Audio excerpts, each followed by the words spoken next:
Hello and good morning, everyone. Welcome to another day here live at the Waterhole on WildEarth. My name is Amy and I will be with you today for the whole day. So we have a good few hours together to explore the waterholes, and I'm so happy that you can join us.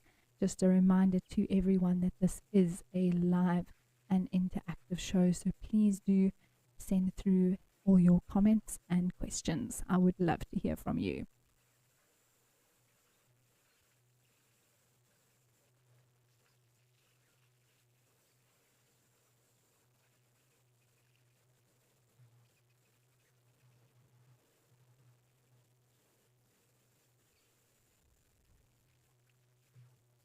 I believe that yesterday afternoon was absolutely fantastic, and so we have started the day off here in Namibia at Okukuyo Waterhole.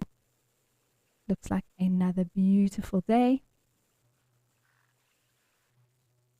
Slight breeze in the air, but the springbok and the gemsbok are already here drinking.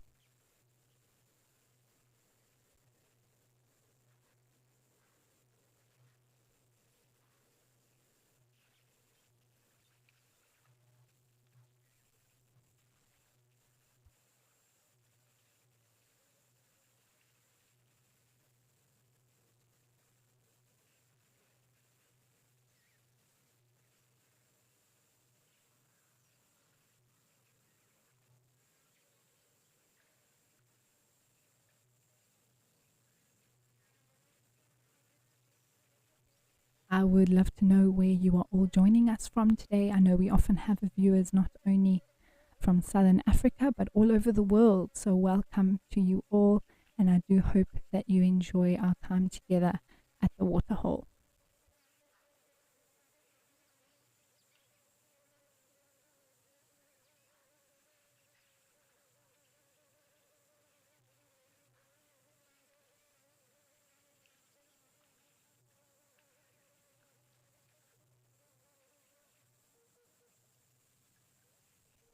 Hi, Stephen, welcome. And you say happy Wednesday. Well, happy Wednesday back to you, and happy November.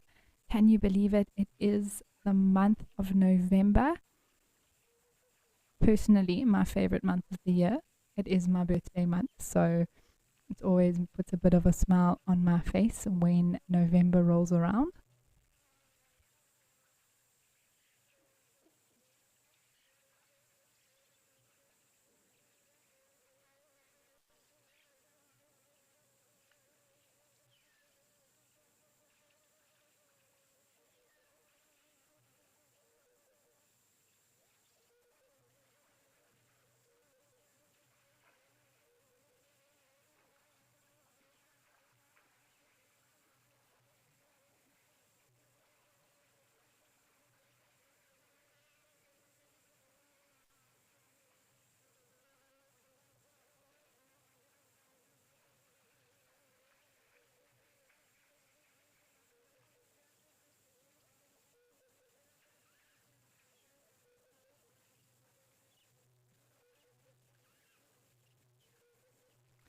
All right, well, it looks like the sun is shining here in Namibia, but let's have a look at what the weather is doing across our other locations.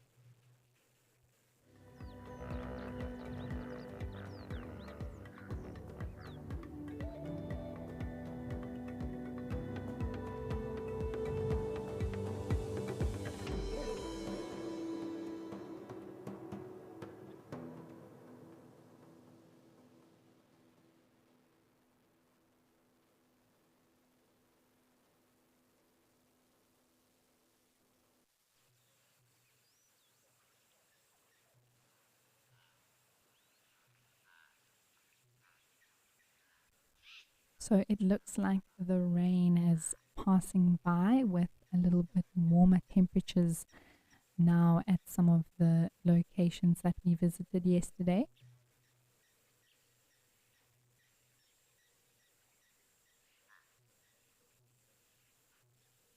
I can already feel it's warmer with some sunshine here in the low veld. So we may be lucky with a few elephants back at Jamala. We'll have to see how the day goes.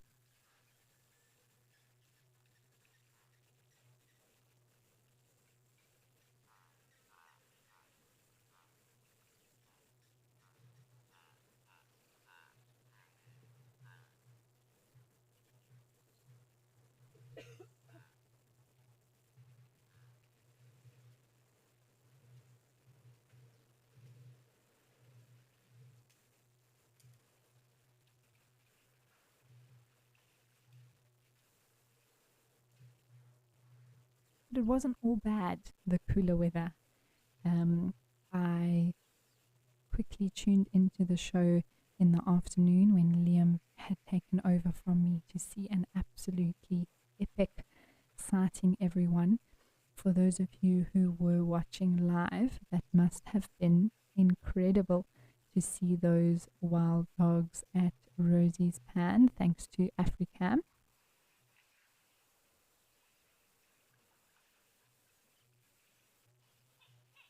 But speaking of elephants, like I was earlier hoping for some at Jamala, but there is one that has arrived at Okakuyo.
Hi, Daniela. Thank you for sending through your greetings. We are so happy that you could join us here at the Waterhole today. And you say that you are in a cool Germany, and yes, from a cool Germany to a very warm Africa here in Okakuyo.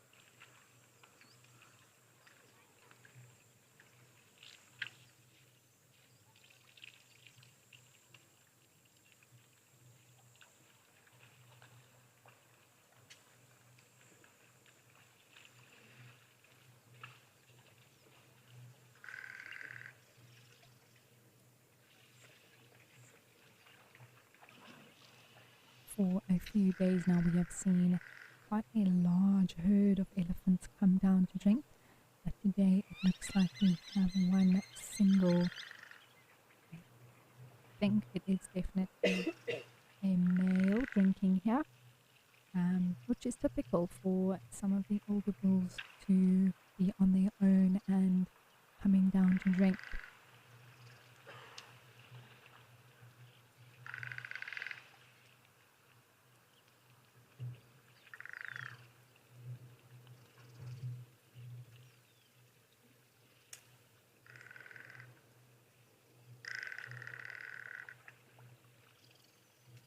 Hi, Joanna. Yes, I'm also very excited. First elephant of the day. It didn't take long. We're only about 10 minutes into the show, and there's already one drinking. So it is a good start indeed, Joanna.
adventure in the wild? Imagine living with the animals you see on TV while getting an inside look at how a live safari TV show operates. We're thrilled to offer this experience through our 7, 14 and 28-day EcoCam experiences. To book your spot, visit wildearth.tv/EcoCam. Come and join us for the bush experience of a lifetime.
Hi Nina, you have a interesting question.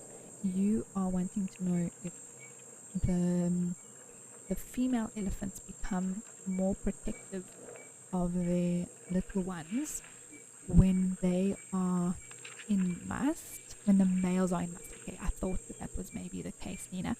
So female elephants have a very strong protective natural instinct over their little ones. And so my answer to that would be yes. I think instinctively, if there is a male elephant who's in must, they can be somewhat destructive in some ways, a little bit boisterous might be a good term to describe them. And so they'll definitely want to keep their little ones close and make sure that they aren't in any male's warpath, as it were.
All right, well, we can see that this elephant has now moved across to the other side of the waterhole, and it's interesting how they do that sometimes.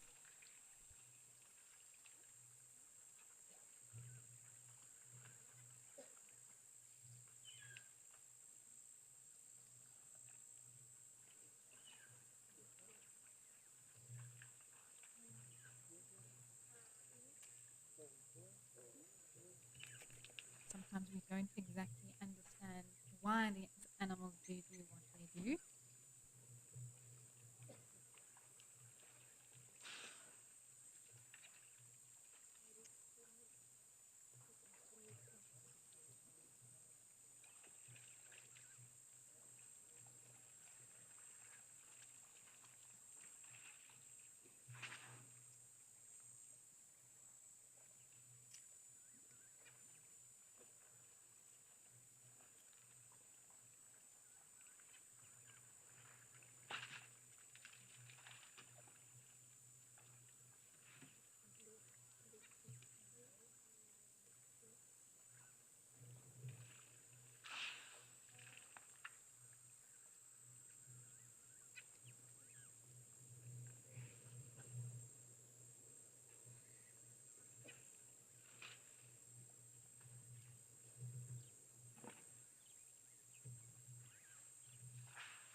We can see now this elephant starting to splash itself down, cooling off. It is, after all, going to be 37 degrees.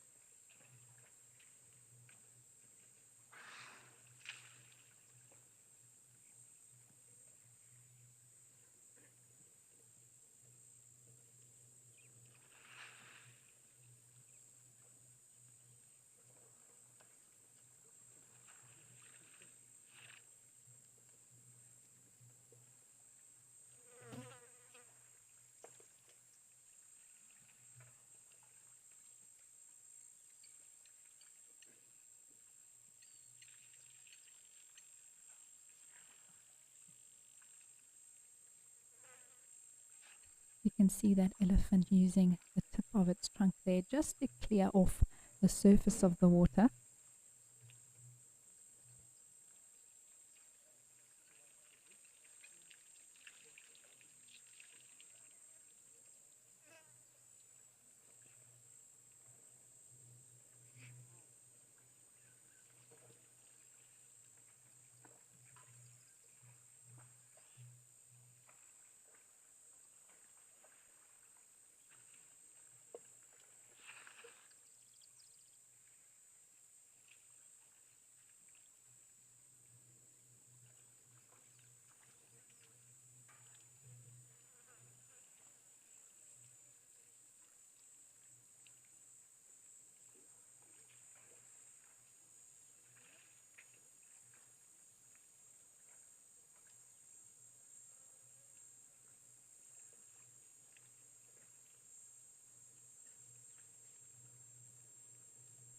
Hi, Wally. Yes, absolutely. It's one of those things that I love when we have different species all together and we can just see in size comparison the springbuck to the elephant. Wally, thank you for sending that through.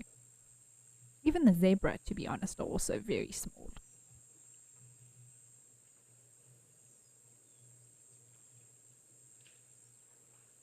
And this, of course, being a big male bull elephant, they, although you can possibly get elephants of a larger size sometimes if they get older or whatever. It's very difficult to age the elephant as he stands here now, but even compared to a cow or a female elephant, those springbuck would still look very small.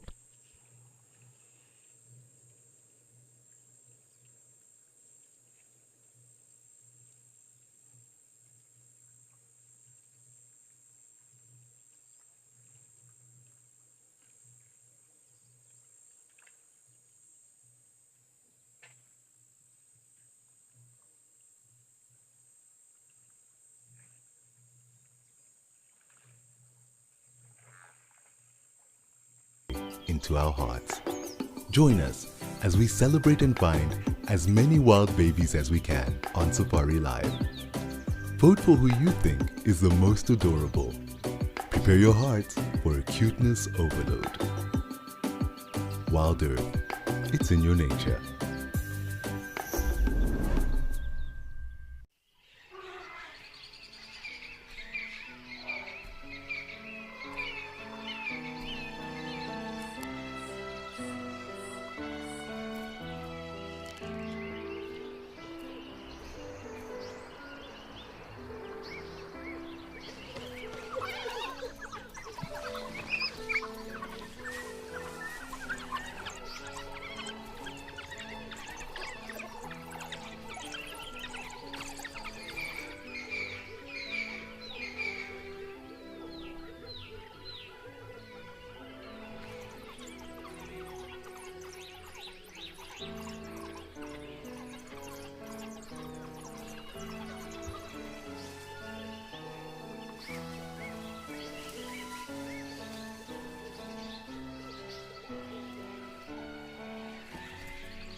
All right, well, that elephant is now deciding that it has had its time at the waterhole this morning and is moving off. It seems to be a very clear path that the elephants do use.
The elephants that we have seen at Okuku have all approached from the left and headed off on that very clear game path to the right, like we see that elephant bull walking off now. And it's interesting to note that habitual behavior of animals.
All right, well, while we carry on seeing what happens here at Okukuyo, apparently some life has returned to Jamala in the form of zebras.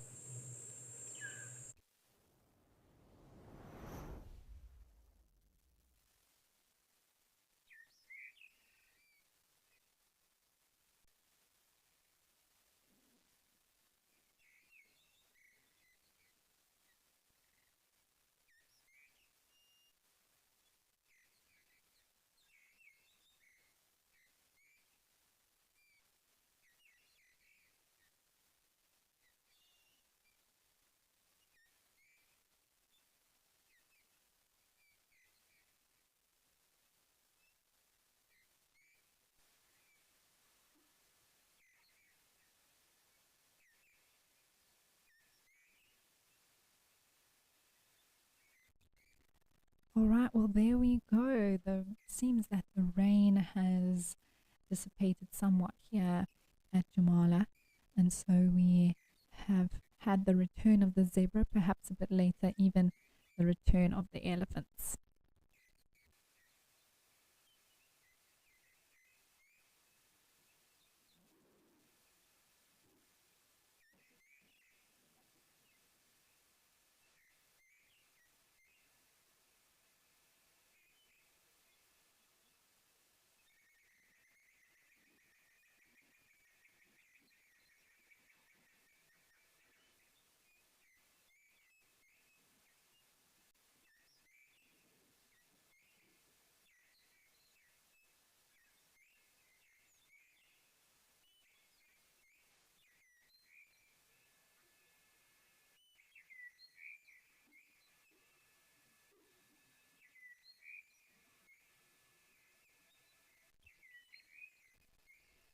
I've been watching these zebras trying to work out exactly what they are feeding on here, as it doesn't look like there is much.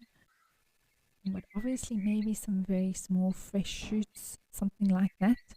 But it almost looks as though they're also licking the ground a bit. Perhaps something like some sodium or some sort of saltiness that they're enjoying, which is also a possibility.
Hi, Joanne. I'm so happy that you are happy to see zebras. So am I. With it being a little bit of a quieter day yesterday, we saw some in the distance at Okukuyo, but it is awesome to see zebras back together like this. And you're right, in a group, they are beautiful, aren't they? Horse like in so many ways, of course, but very elegant, I think. And I love their black and white stripes, don't you, Joanne? Especially around their face. I think they have the most beautiful faces, especially to photograph. They make some absolutely stunning photos.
Bush skills.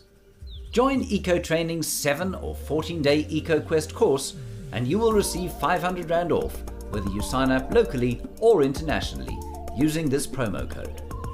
Further your journey as a true bush enthusiast today.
could explore the world from an entirely new perspective.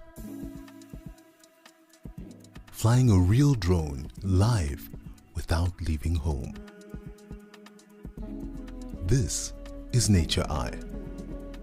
Discover our planet's landscapes with a personal guide and a powerful camera. Every flight helps conserve the locations you visit. Book your adventure with Nature Eye.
can't copy that. Here goes nothing, guys.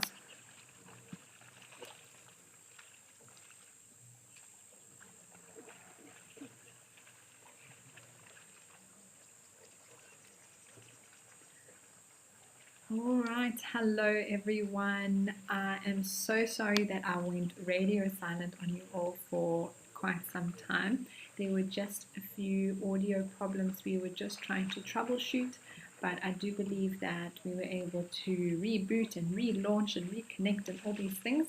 And my audio should be coming through a lot more clearer now. So I do apologize for that, everybody, but I have been here. I have been watching the show as we've gone along. You haven't been able to hear my voice, so I do apologize for that, but I'm back now, and hopefully there won't be any further issues. But the zebra were beautiful, I must say, at Jamala. That was lovely. And now we are back at Okokuro, and there seems to be an influx of springbuck. It's beautiful here in Namibia. And Picasso actually asked a question about the zebra. So Picasso, let's answer your question. You wanted to know how come the black stripes of a zebra continue all the way up into a mane. And it's a very good question, Picasso. You have some brilliant ones, I must say, that you come up with or that you ask. So thank you so much for that. Please do keep them coming. It is one of those things that I also noticed when I first started really spending some time with zebra, and I was like, wow, that is amazing to be able to see that those stripes do continue all the way up into the mane. And oh, excuse me. And the reason why I can't answer you exactly, other than that's the way that they have, adapted their camouflage so that it continues all the way up into the mane. A particular reason for that, other than that is what happens with the zebra. I mean, I suppose, let's say the mane was black entirely. We would ask the same question: how come the mane is black and not white? And I'm sure there's some very scientific background into certain sort of scientific background to the reason why the colors have continued up within the hair, something to do with the cells that have continued to grow even through maybe the hair follicles that come from that particular stripe that goes up the body and into the mane. So that maybe is a reason, because of course the color of the skin of the zebra isn't striped. It's actually black in color, but the hair follicles produce either a white or a black hair. And maybe with the stripes continuing up through the mane, those follicles in that row or that line that continue then take on the color of the stripe that's on the body. So maybe that is what answers your question there, Picasso. Thank you.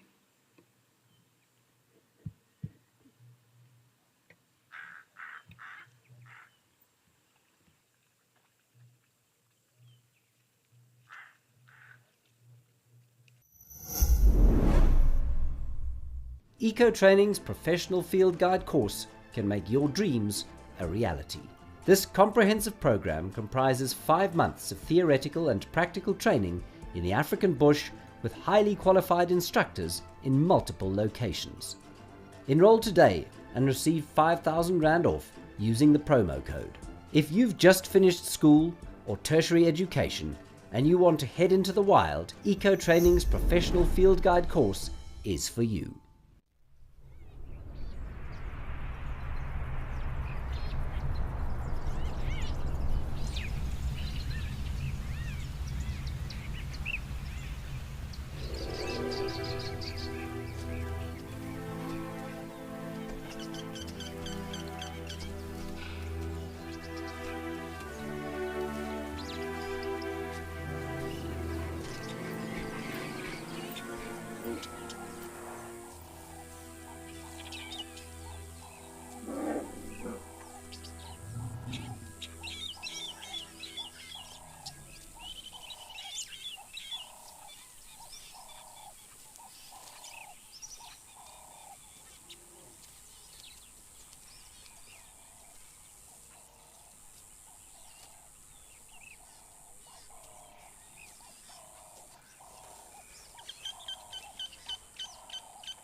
it is beautiful to see these zebras now coming for a drink in the heat.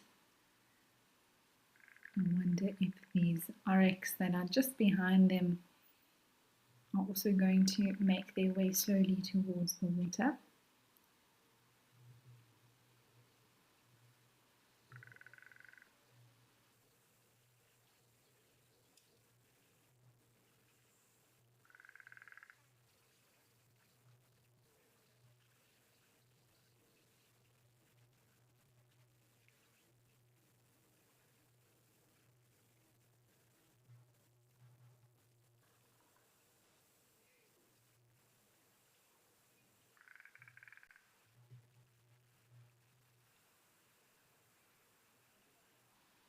I am noticing a very round belly on the third zebra from the right hand side. Oh, the little one just moved, but the one next to it looks like it's about to pop. Now, although zebras don't have a fixed breeding season, they can have young throughout the year. They do tend to have their little ones in the summertime.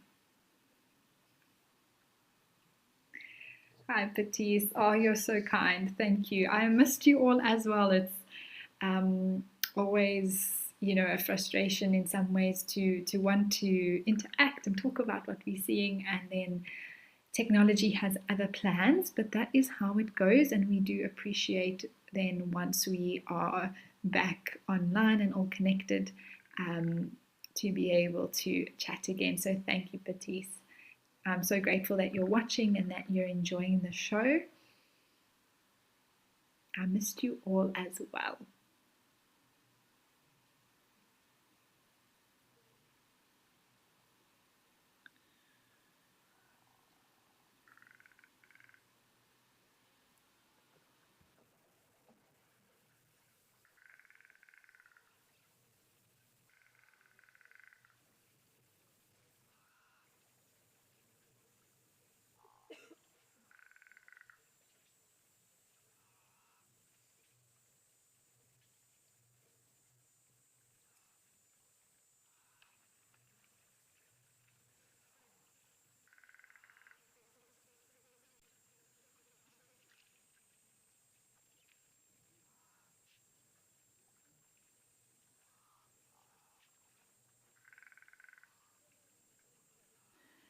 Right, so just a reminder to everyone that here at Okakuyo we are looking at a waterhole that is not only seen by us, of course, as the viewers on the show, but there are guests that are at the camp which overlooks this waterhole. So if you hear any sort of chatting in the background or coughing, maybe something like that, that it is the tourists that come to visit.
Just a another reminder actually that in a few minutes time we are going to bring on board African cameras, and yesterday they did bring us such an exciting sighting, so we are very excited to have them come back on board again from 12 o'clock. So we will be doing a little bit of a reintro. Just a reminder to you all that that'll be happening in a few minutes time.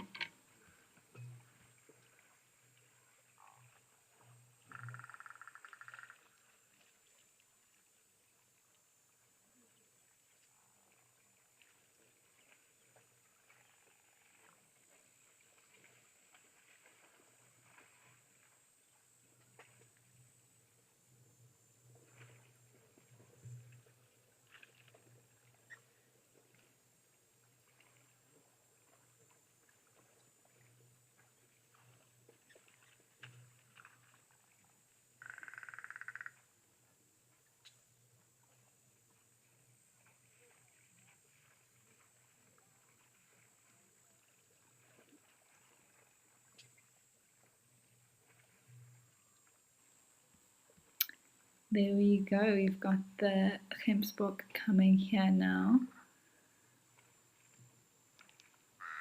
I love how they walk into the water and get their bellies wet.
Hello and welcome back everybody. We have now joined by all the African locations, and we are starting off this afternoon at Kampuchdam near Kimberley in South Africa in the province of the Northern Cape.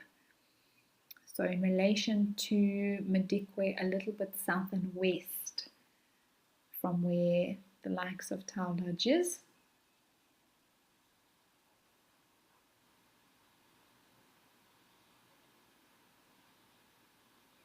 So we can see here, oh, there's a flamingo having a bit of a water bath there, quite vigorously, if I don't say so myself.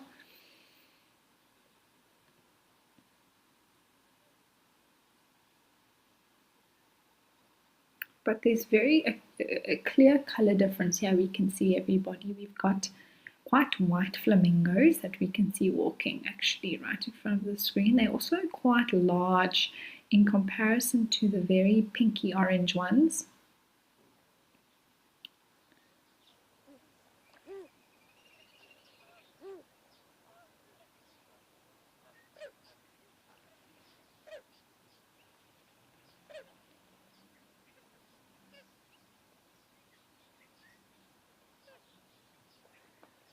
And that would be the two different species that we get, the greater being, of course, the larger, and then the lesser, which is the pinker one. But we're going to try and show you this water bathing flamingo. Oh wow, look at that.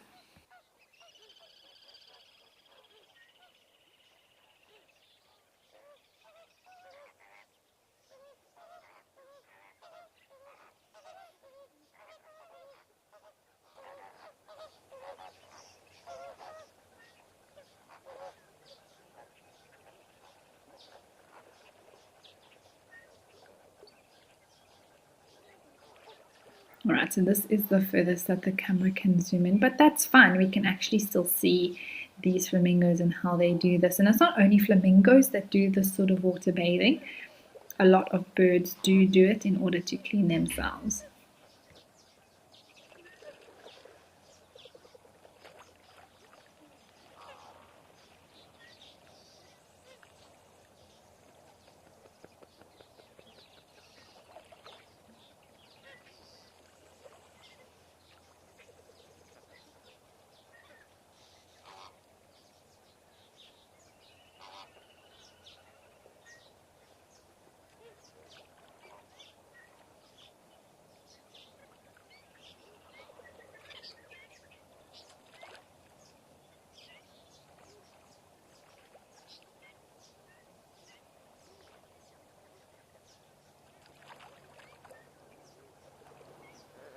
Alright, everyone, well, these flamingos have actually put on a little bit of a show for us, but I've heard some very exciting news that the elephants have returned at Jamala, so I'm excited to go and check it out. So why don't we head up to the northeast and see these elephants at Jamala.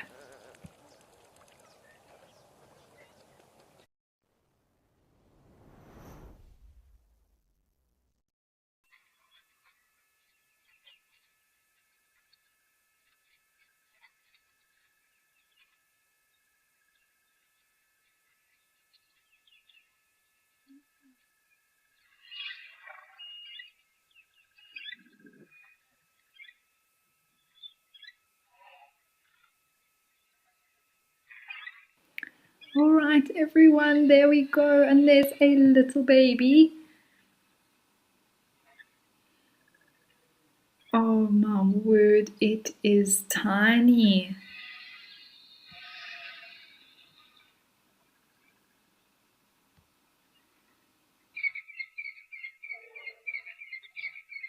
I don't even know if it knows how to use its trunk everywhere.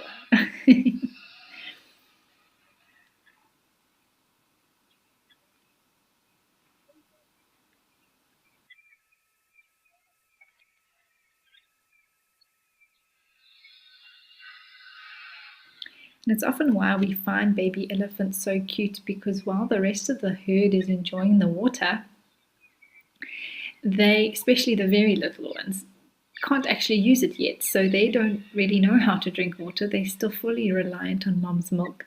And so we get them doing silly little things like playing with sticks or playing with mom's tail or running around or just entertaining themselves. And that makes them extra adorable.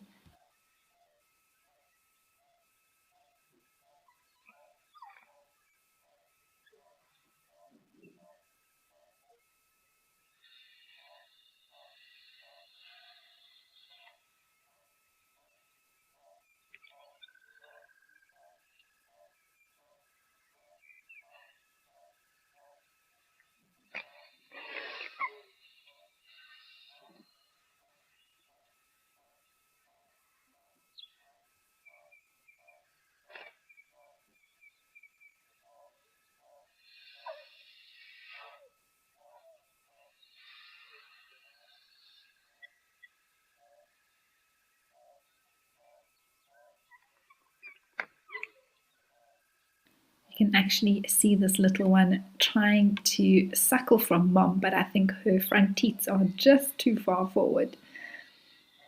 So this little one is struggling to reach there.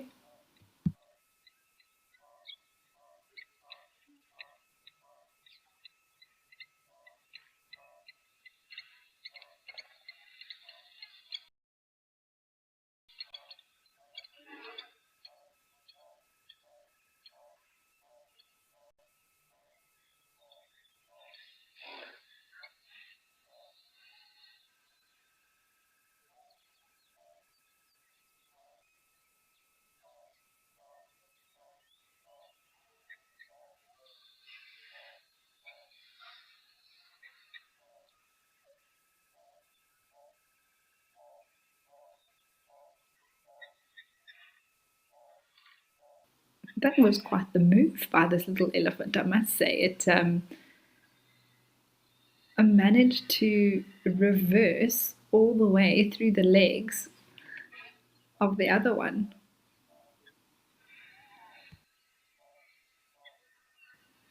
Ooh, green thumb. That is a very interesting one. You want to know if the milk of elephants ever runs dry. Now, that is a question that I don't know. It's not something that I've ever seen or been able to say, okay, that elephant there's milk has dried up. But of course, it does finish at some point.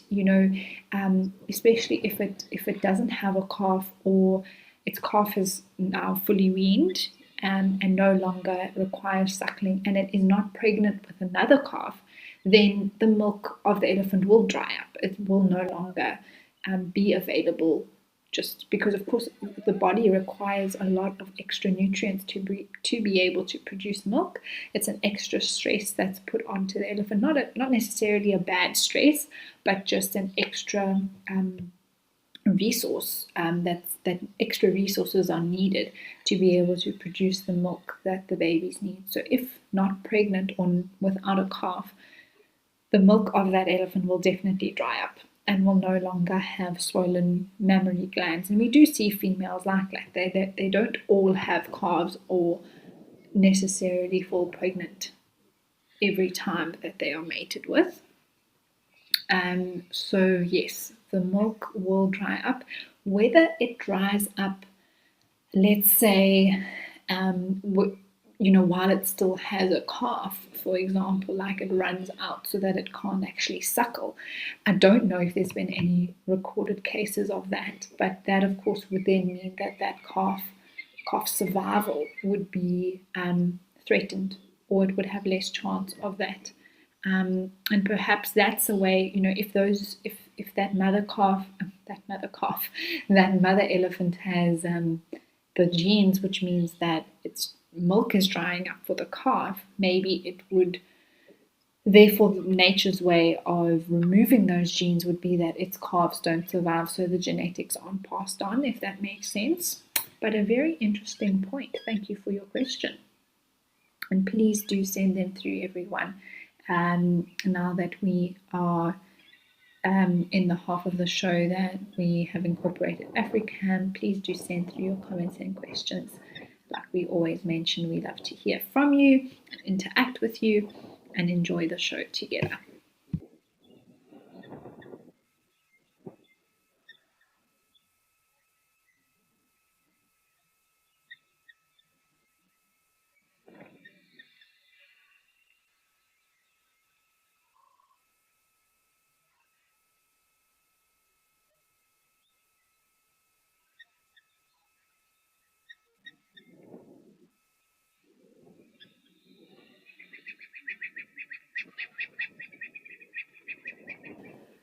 All right, well, I don't think that these elephants are going anywhere anytime soon. I'm sure we'll be back here a little bit later, but let's go check out some hippos at Shalati.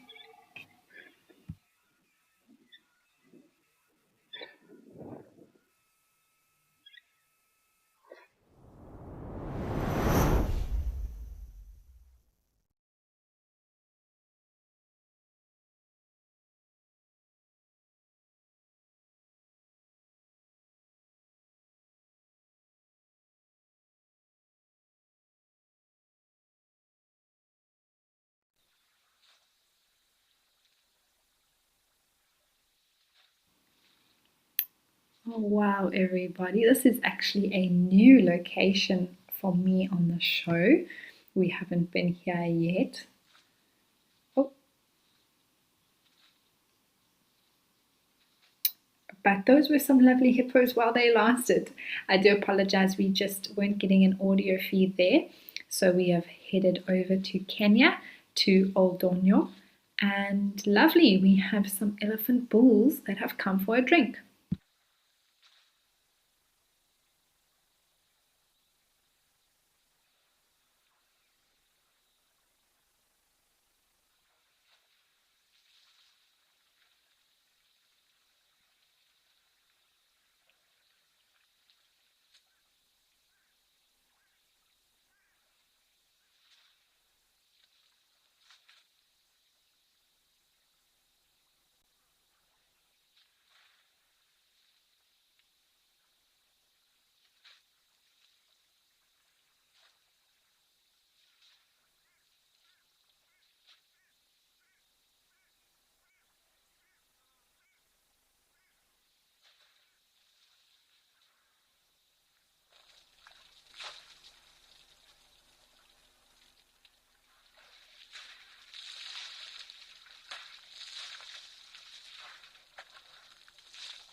Welcome to Destination Safari's WildEarth travel show that showcases safari lodges.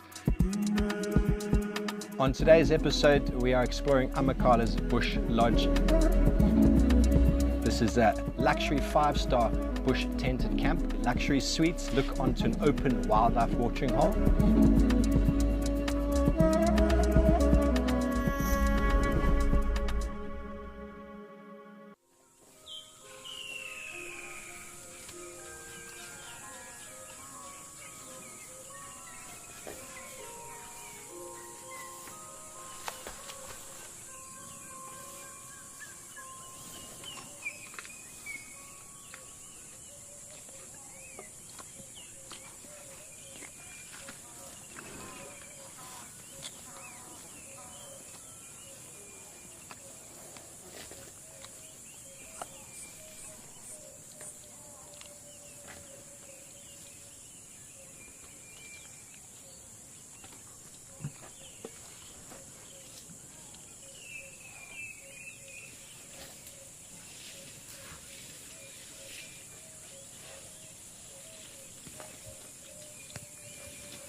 Well, it's interesting to have these two male elephants standing next to one another and seeing the size comparison between the two.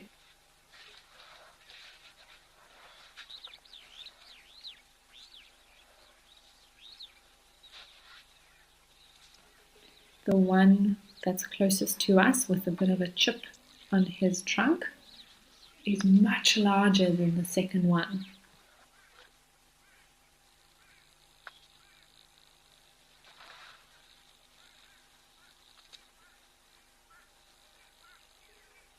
And the things that I'm noticing in comparison there are just the size of the head,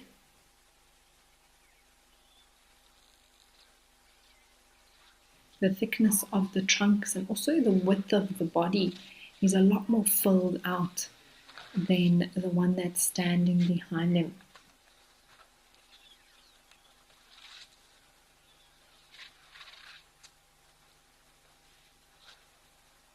He's also got an itch behind his leg that he's giving himself a little bit of a scratch.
Hi, Kerry. You want to know if when their trunks are too long, it is a quite an irritation for them.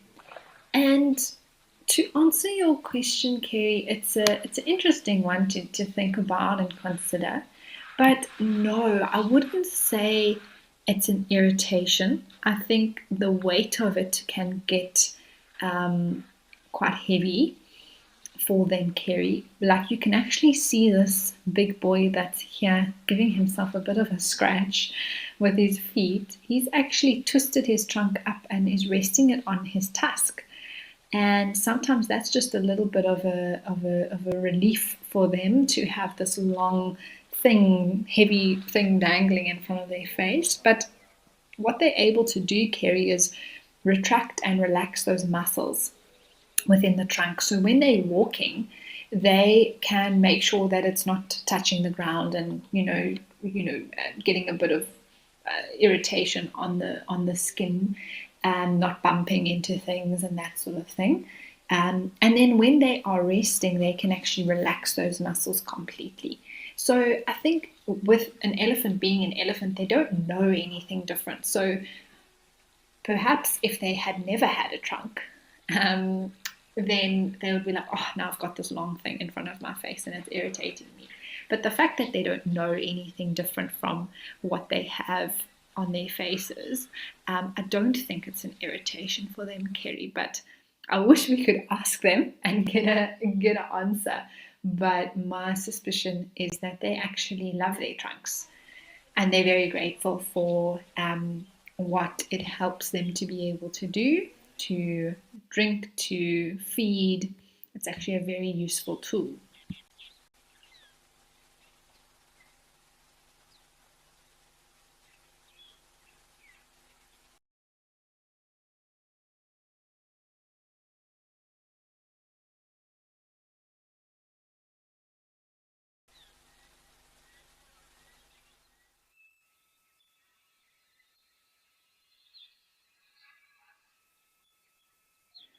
All right. Well, we were spoiled with those elephants here in Kenya, everyone.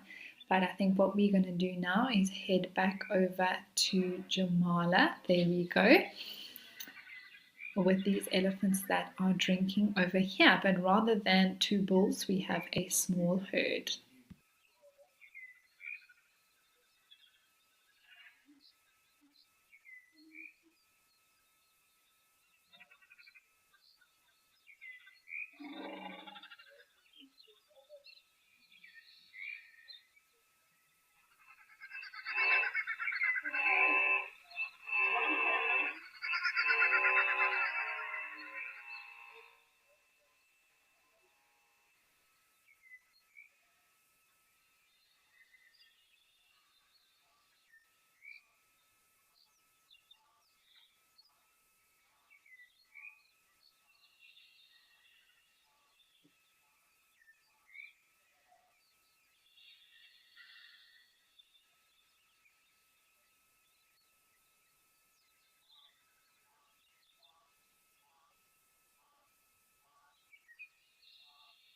I'm just looking at the small elephant here and trying to work out what it's doing.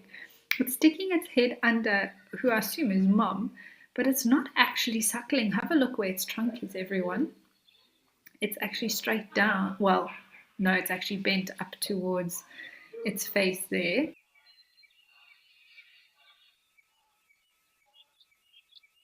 But usually if we see it suckling, we see actually that trunk bending back over its head while it tries to grab the teat of mom that's between her front legs. So I think it's just having some fun there, pushing against the side of mom's leg.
So that was interesting there to actually notice that female react to one of the younger ones passing by.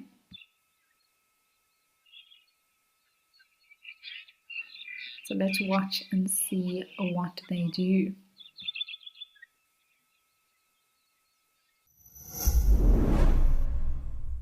Step into a world of discovery as you join Eco Training's renowned courses in the heart of Kenya's Masai Mara. These courses are the perfect way to gain a deep understanding of the African bush, even if you have limited time. Don't miss out on this incredible opportunity to experience the wild in a meaningful and life-changing way. Enroll today and embark on a transformative journey with Eco Training in Kenya's Masai Mara, the leading force in conservation education.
Right, well, those elephants do seem to have moved off here at Jamala.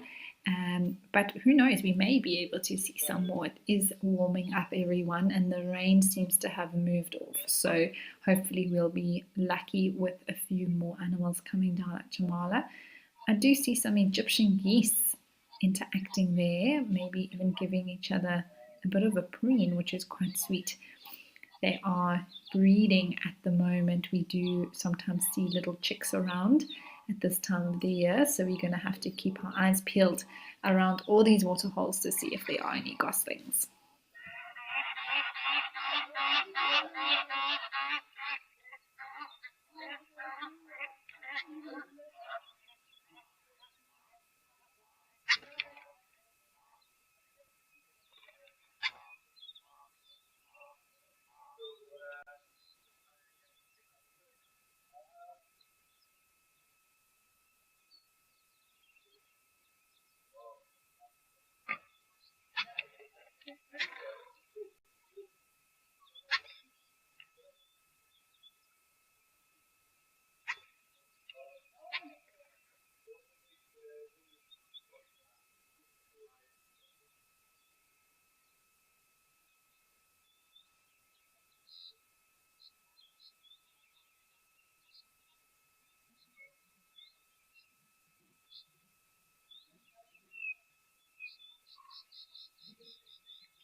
Right, well, while we wait to see what else decides to come down to Jamala, let's go back over to Namibia and see some springbok that are having a drink at the waterhole.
Right, so I see that we have some pied crows that have come down to the water. Oh, of course, as I mentioned, it flies away.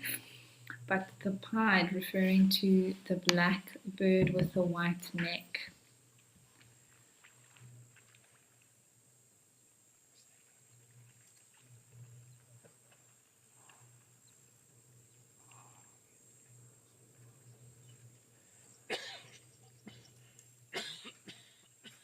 Alright, it has just landed now on the opposite side of the waterhole there between the springbok.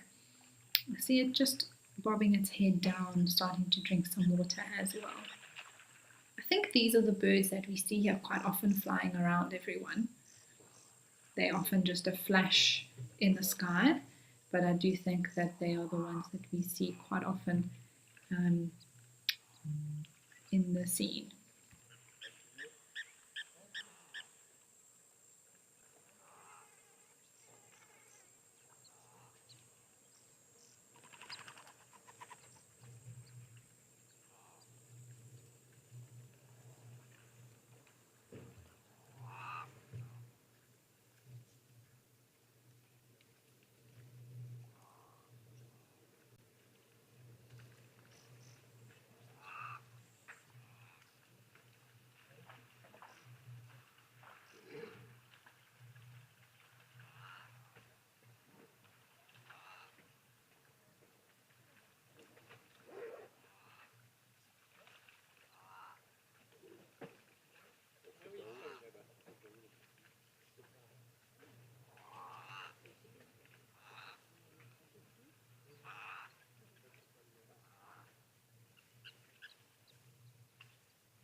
Alright, so we are going to head over to Tembe where apparently there are a few Nyala.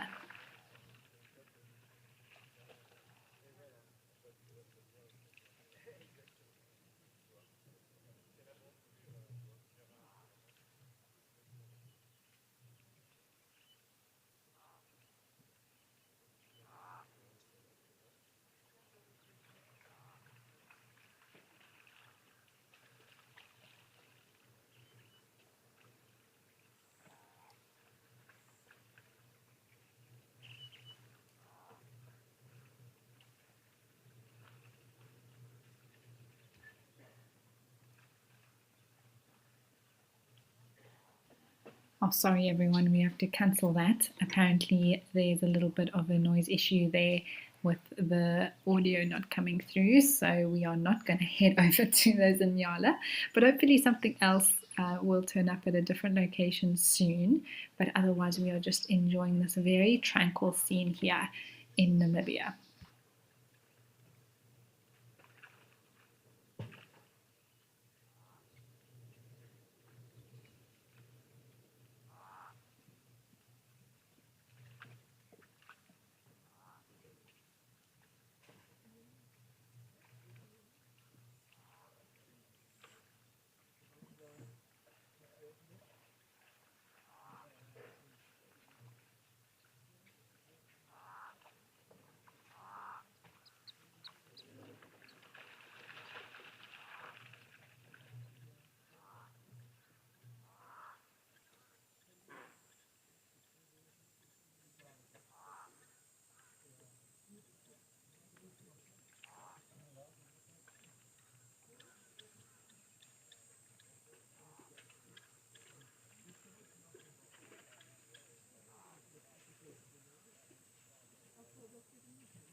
like memory. Gear up for a month of Animal Quizmania this November. Teams will pit against each other every Saturday for some good old-fashioned interactive fun on The Sunset Show. To enter, form a team of at least 2 people, fill out the form on our website, and name your team. Come along and put yourself and your challenges to the test. WildEarth, bringing the fun to the safari.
All right, well, I see that there are some more elephants that have come down to Jamala, everyone. How great is this?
Right, well, there has been an interesting question that's come in about zebras and if they wallow. And I'm assuming that what you mean, Molly May, is mud wallow, like we see with elephants, buffalo, even rhinos, warthogs, where they come down and they really get stuck into the mud.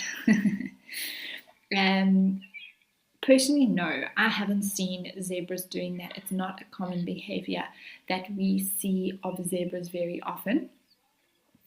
But what I do see them doing is dust bathing. So, in an area that has maybe quite a sandy soil, or even here around Jamala, I've seen the zebras do it. They'll actually roll down onto their side and onto their backs and get that dust into their the hair that's on their hides. And apparently what that does is similar to birds who dust bathe. It helps clean them. I know it seems a bit opposite to what they're trying to achieve, but it is in fact true that that dust gets in between the fur. It helps remove things like parasites or little creatures that may be on the skin and irritating the zebra. So Molly May, no wallowing that I'm aware of, but definitely dust bathing.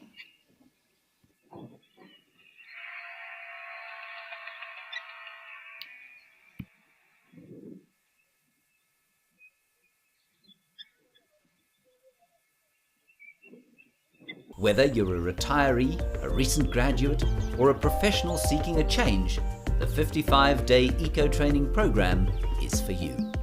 With the coaching of experienced training guides, you'll embark on an unforgettable adventure that will give you a deep understanding of wildlife, conservation, and African cultures. If you sign up locally or internationally using this promo code, you'll receive 2,000 Rand off.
This elephant closest to us is posing for us, everybody.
Again, we can see here this elephant in the middle resting its trunk on its tusk.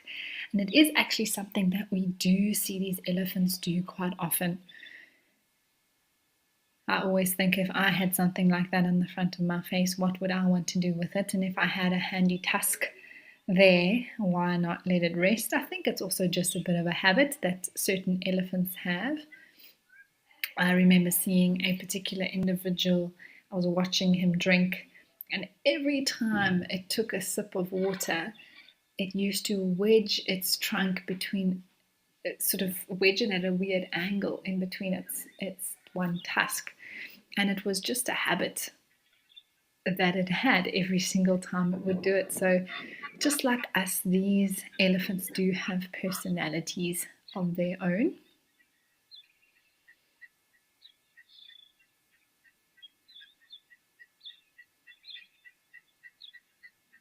And they also have their little quirks.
I also am noticing that this particular elephant bull that we are watching has a tendency of leaning its trunk towards the left-hand tusk. You can't really see it at the moment, but if he does turn his face towards us, it's one of this elephant's little quirks that he has when it comes to drinking at the waterhole.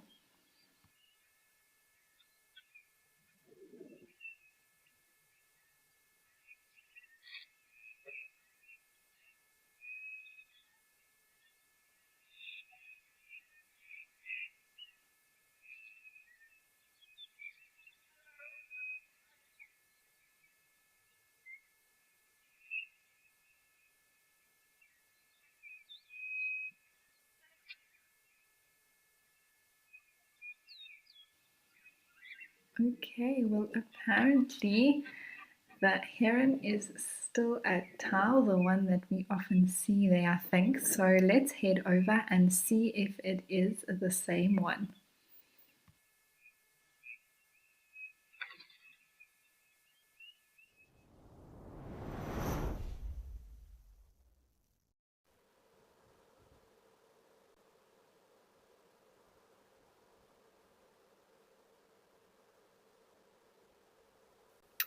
Not only do we have a heron, but we have a heron that's on the move. Looks like it may be stalking up to something, everyone. Just watch how carefully it moves.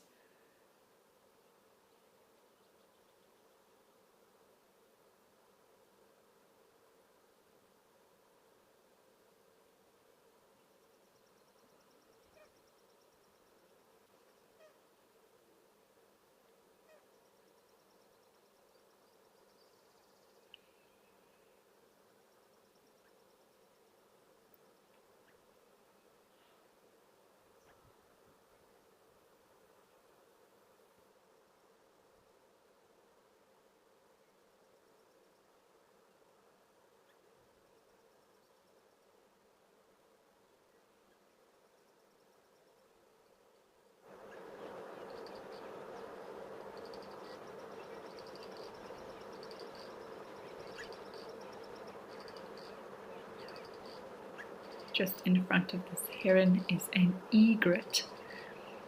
It is a smaller bird, but white in color with a yellow bill, and it looks like this individual has black legs. To be 100% sure, we'd have to see its feet. Now, if this egret has black legs and yellow feet, then it will be a little egret. Just based on the size already, it's quite clear to me that that is what this would be with the yellow bill. A great egret would usually have a black bill and then obviously be a similar size to that of the heron. Sorry, not obviously. It's definitely not something that's obvious to everyone. Identifying different birds is not an easy thing, and it takes time and a lot of perseverance, I think, to be able to get it right. But when you do start getting it right, it is very fulfilling.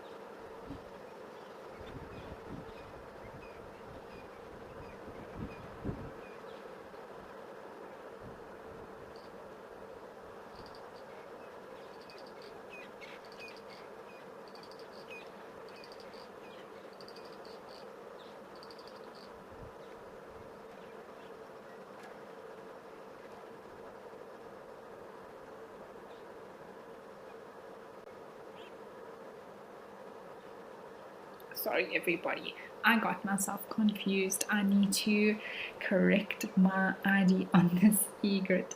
It is definitely a great egret. I don't know why I thought it was a little one.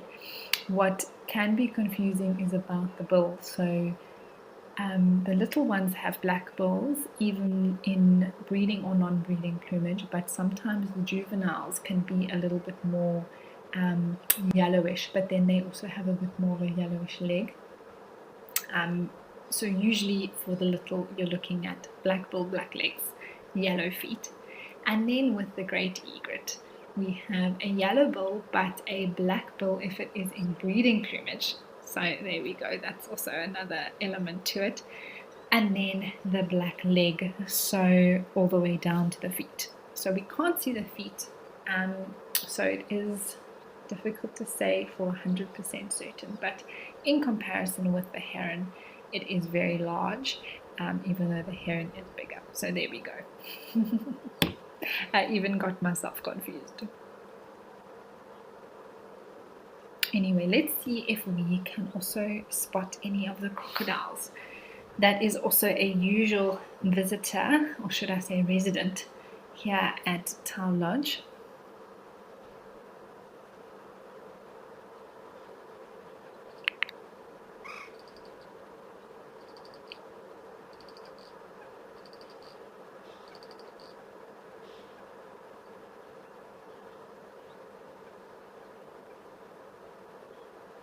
There I see a tail.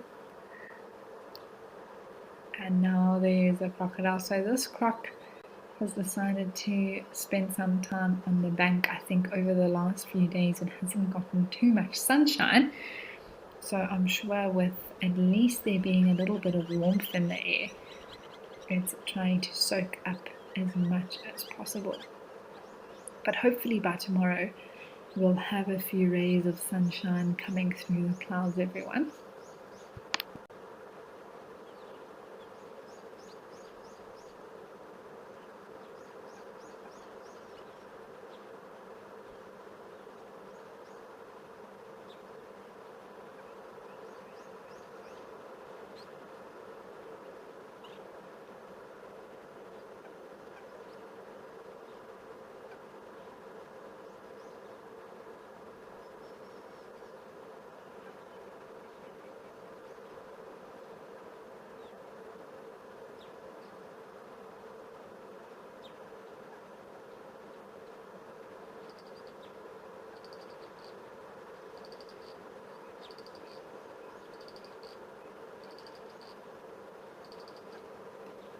It's always interesting for me to actually take note of how long a crocodile's legs are.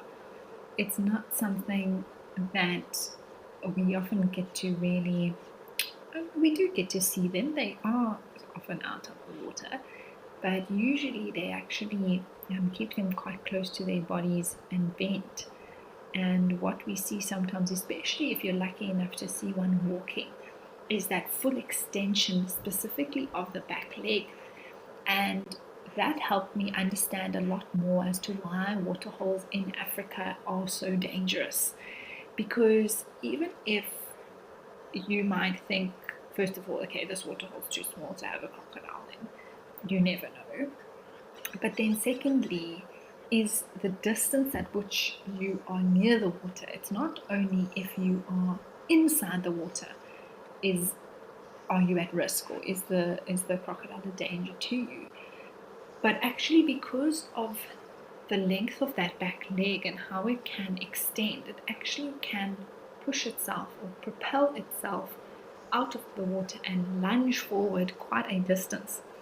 And often that is when, an unsuspecting person can get caught out, or not even person, but animal, because of we underestimate, especially even animals underestimate how far that crocodile can actually spring out from the water onto land.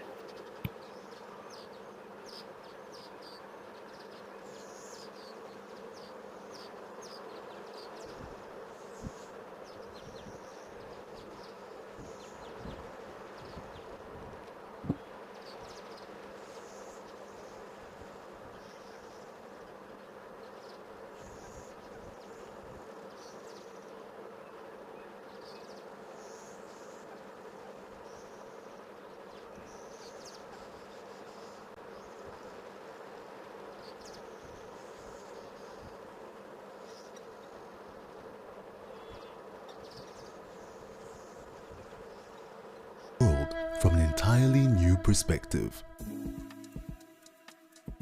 Flying a real drone live without leaving home. This is Nature Eye.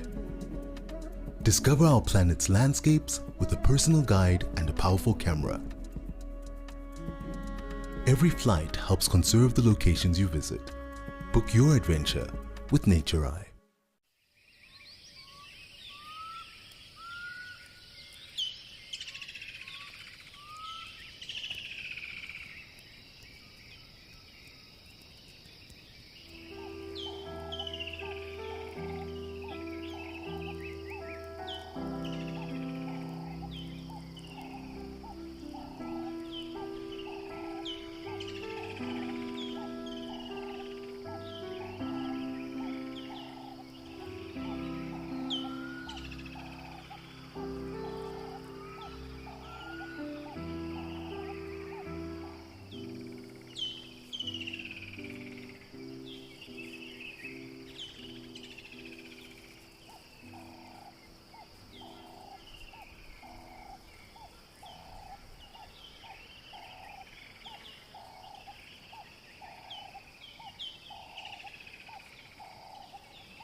Well, this crocodile really, he could have, it could have fooled me as to whether it was actually alive or not. But definitely still alive, just very, very still. And helping to restrain its actions.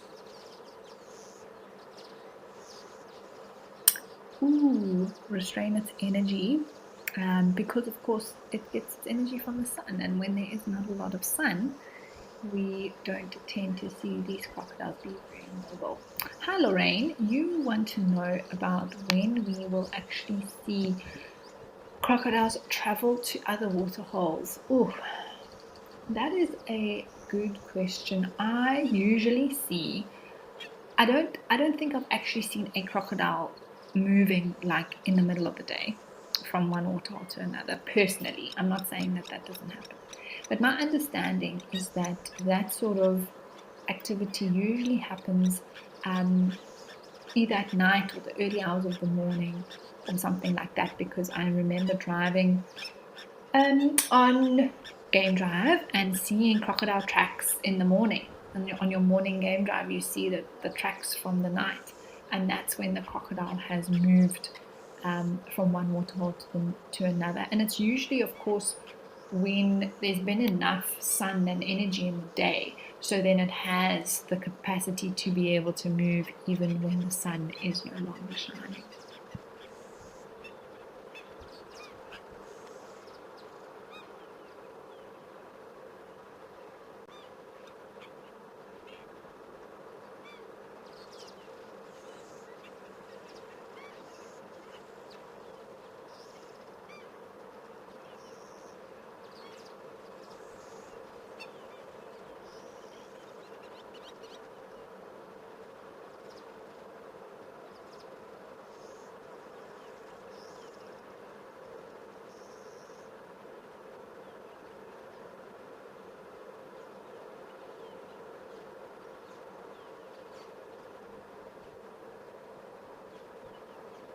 But Lorraine, just to come back to your question, I remember, because it's not something that you see very often, tracks of a crocodile. I remember when I was the first time that I ever saw crocodile tracks in the road, and you learn track and sign and all the different features and whatever, but one track that you don't really focus too much on is the crocodile, because it's just something that doesn't come up. So when you're learning out there in the bush, you learn what you see, and you see examples, and you get to know and get familiar with certain types of tracks. But a crocodile is just not one that comes up very often, depending, of course, where you do your training or where you're learning or operating in the bush. So when I first saw them, I was so confused as to what this tracker was. If I'm being completely honest with you, I was stumped. And yes, and then we were told, well, this is after much deliberation and sort of working it out, and by process of elimination, it's like, oh my word, it's the one track that I've never seen. And it was a crocodile track. So they are unmistakable when you are out on drive. So it is something that's very cool to see. It's a little bonus if you're able to spot one of those.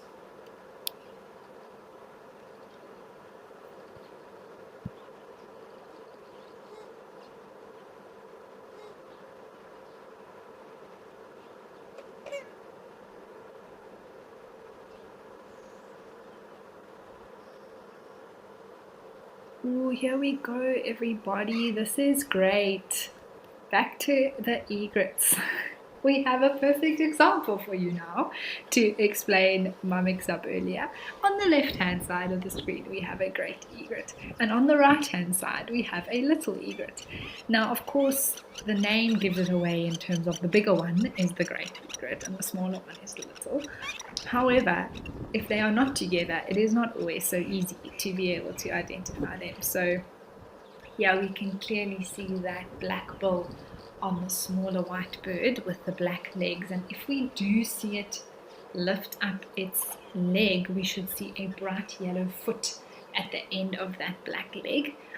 And on the left hand side we have a great egret. Now that has a fully black leg and foot with a yellow bill. So there we go. Illustration, case and point. Thank you very much, Tower Lodge Waterhole and Africam for bringing us these egrets to illustrate what I was trying to explain earlier.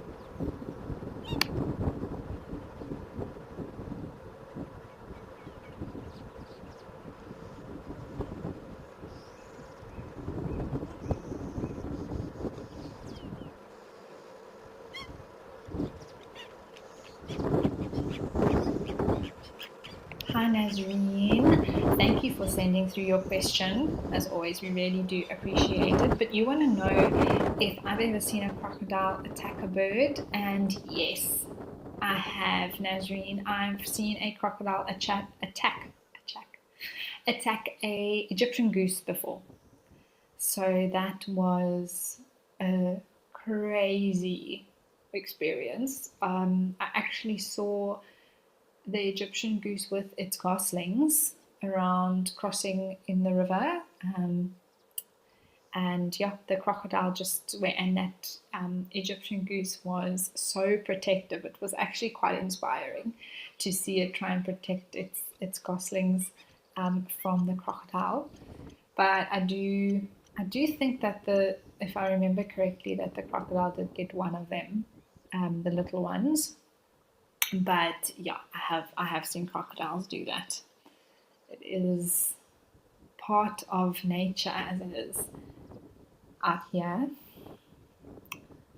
Not great to witness, but also, the crocodile also has to survive. So it's one of these things that we do see out as a guide and out on, especially, the Waterhole. We all saw, well, maybe not all of us, but if you didn't see yesterday afternoon with Liam on the afternoon half of the show, there was a live wild dog kill at one of the Africam cameras at Rosie's Pad. And that was unbelievable, especially, we talk a lot about, when the weather's cooler, predators are often more active and things like that. But to actually see that happen right there live on camera, if you did miss it, I think you should be able to find it on the YouTube channel or the app to be able to go back and have a look. But fair warning for any viewers that don't enjoy any goriness, please don't view it. But it was brutal, and that is the reality of what we live out here with when you are on safari, especially coming into the season now where impalas are about to give birth. Within the next 2 weeks, we should be seeing the first little lambs starting to appear. And unfortunately, they are a very easy target for a lot of animals, especially wild dogs.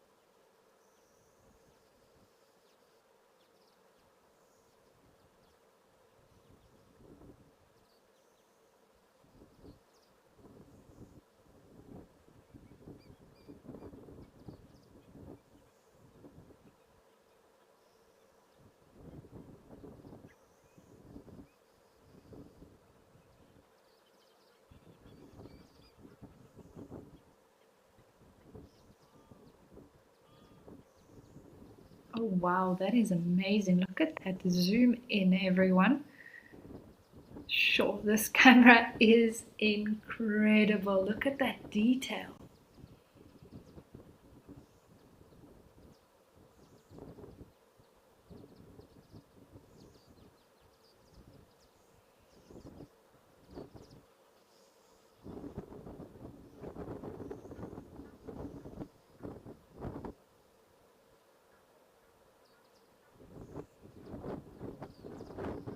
Is quite a breeze, so please do excuse any little bit of wobbling that you see on the camera. It is just the wind moving the lens.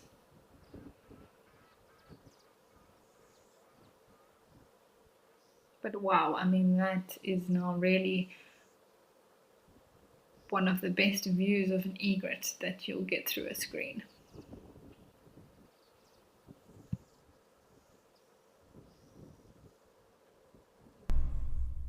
I started watching WildEarth during COVID. I decided that I wanted to study more, and I saw that Eco Training Pridelands was doing courses, and I decided to do the 8-week online theory course at the end of last year. There's just so much out there to learn and to experience. Sign up for an Eco Training digital course today with the promo code to receive 200 Rand off.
This egret can stand so still that I wonder sometimes if my video is stuck. That's how still it can stand. It really is remarkable.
I do hope that we get to watch this egret make a kill.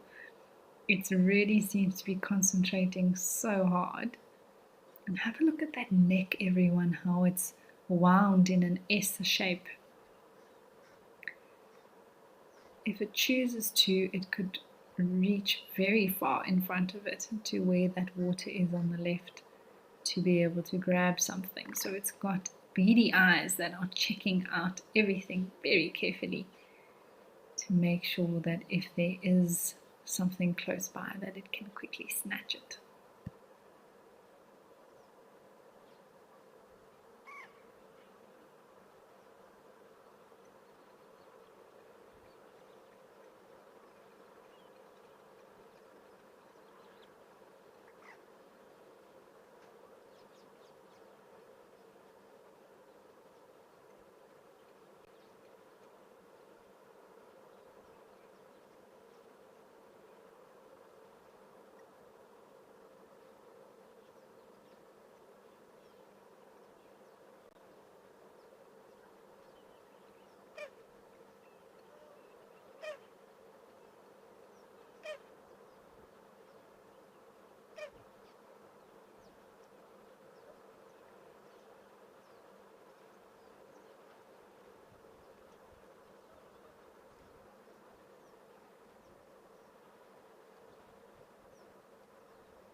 Alright, well, I don't think that these egrets are going to be heading off anytime soon, maybe just relocate around the waterhole. But we are going to go check out what is happening at Comfort's Dam.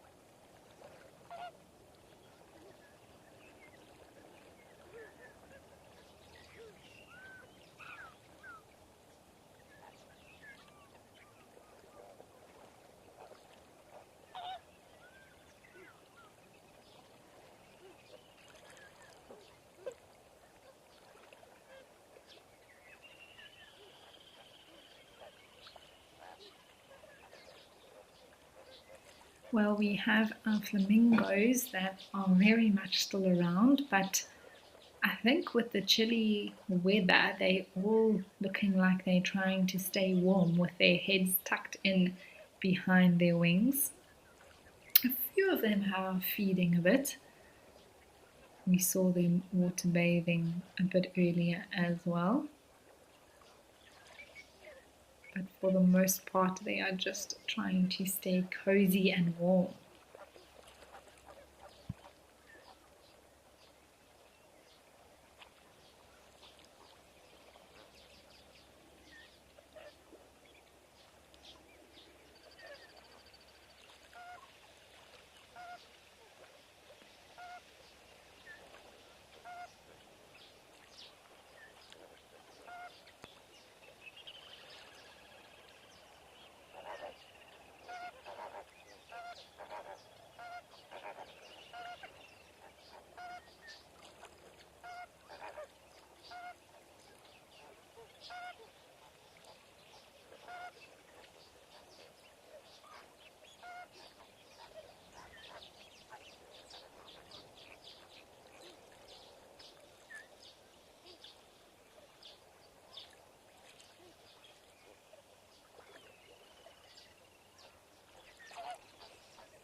You can see one of the flamingos more on the left hand side having a bit of a preen and a scratch at the moment. Such an interesting animal that's just got the strangest characteristics, or just makes it so iconic. This crazy neck which forms this S shape, super long, ideal for the way it needs to feed, with being able to twist its head around and turn its beak upside down so that it can filter through the mud and things that it's looking for to munch away on. These very long legs also allowing it to walk easily through the water and, you know, the sandy, sort of muddy, clayey bottom of the dam, so that it doesn't get stuck. So very well adapted, but very, I suppose, strange looking in some ways, but also very beautiful, very exotic. I always associate flamingos with some sort of tropical, and I think that's really from the movies and TV and that sort of thing, but in fact they are here. Come for some Kimberley, not in some tropical paradise.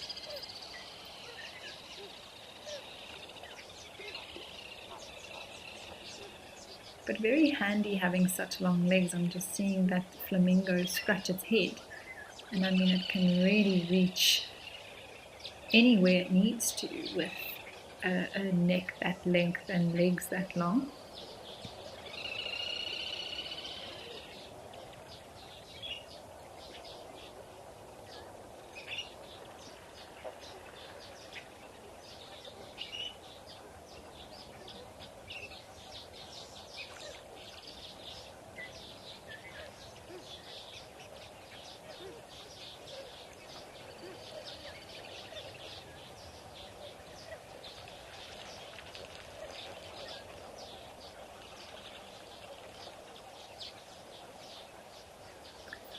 Hi Claire, you want to know what the purpose is of a flamingo standing on one leg. The purpose for a flamingo to do that is, I suppose, very much similar to why other animals do it as well. It's not actually only flamingos that stand on one leg. I know they're very iconic and known for standing on one leg, but there are other animals, even sometimes geese, that do it. Some of the ducks also stand on one leg, and it actually, even I think I've seen a lilac-breasted roller, some of the more birds that we see in trees, not necessarily water birds doing that. And from my understanding, Clairou, it is to do with keeping their legs warm. So, of course, those very skinny legs go all the way down into the water, and with any bird, they exposed most of the time, other than with eagles that do have feathers that go all the way down. But what happens is that for them to be able to lift it up close to their body and tuck it in within their feathers, it actually warms up that leg. It helps the blood to get a little bit warmer. And so what that allows them to do is then be able to swap around. So it just allows them to keep their legs warm, basically, is my understanding, Clairou, as to why they stand on one leg.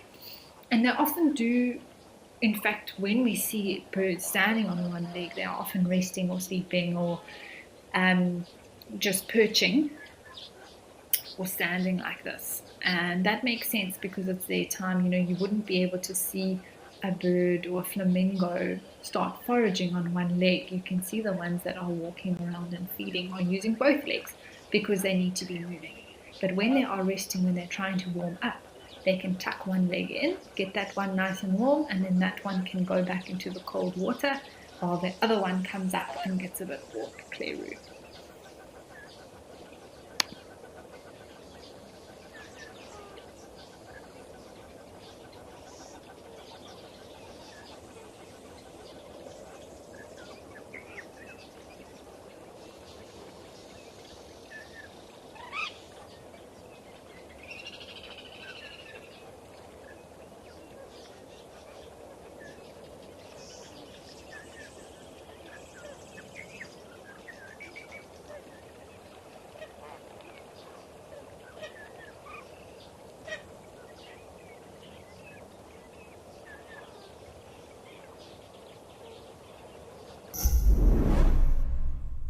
Are you in search of a unique, unforgettable adventure in the wild? Imagine living with the animals you see on TV while getting an inside look at how a live safari TV show operates. We're thrilled to offer this experience through our 7, 14 and 28-day EcoCam experiences. To book your spot, visit wildearth.tv/EcoCam. Come and join us for the bush experience of a lifetime.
Oh, we do have a flamingo that's decided to have start a bit of feeding.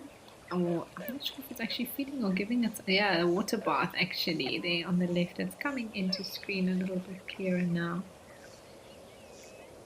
But you can see that there's actually a clear size difference. I did mention it earlier, but I think we cut away to another, I think there were elephants or something that were arriving. So, but the smaller, pinker flamingos that we see are called the lesser flamingos, and the taller ones there near the back are the greater.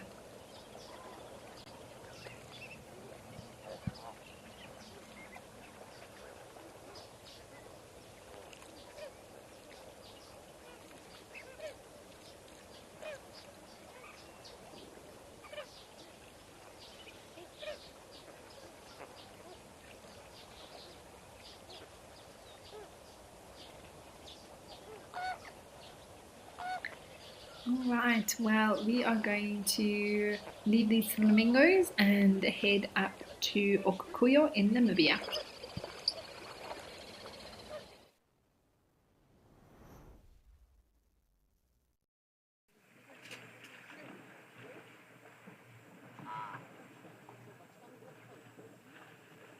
Oh my goodness, everyone, this is amazing. Not only do we have an elephant, but look at the zebra.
Right, well, everyone, just to apologize for a little bit of voices, human voices that you can hear in the background.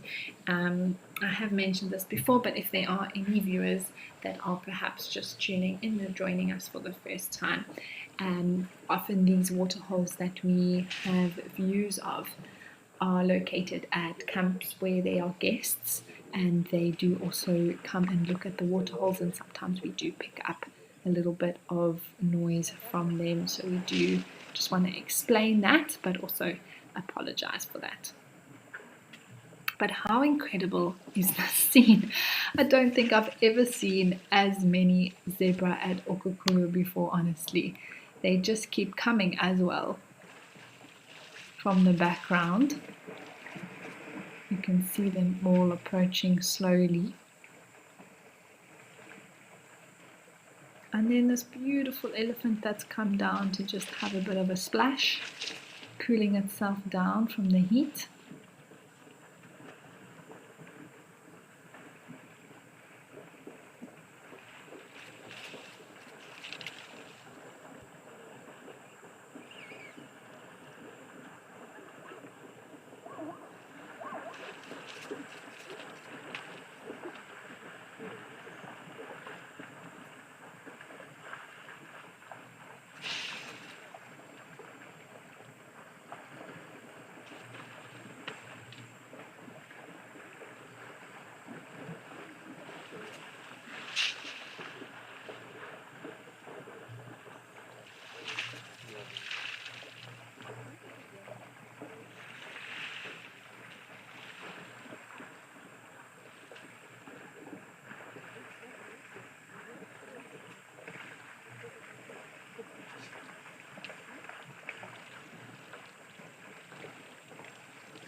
So within this group of or herd of zebra, as you would say, with a whole group of them coming down like this wouldn't be one family group.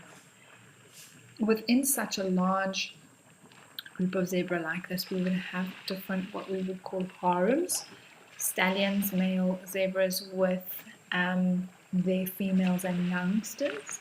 And it's exactly the same up in Kenya, Tanzania, in the Great Plains that we see there in the migration. You see thousands of zebra all over the place, but it's not one big group. Within thousands of zebra or hundreds of zebra, you actually have smaller families that make up the whole. And it's actually very similar to elephants. I explained this as well. When we see such a huge group of elephants, they're not all together all the time. There's actually smaller family groups, or in the case of zebras, what we call harems, that make up the whole. So even though it looks like a mass, it's organized chaos.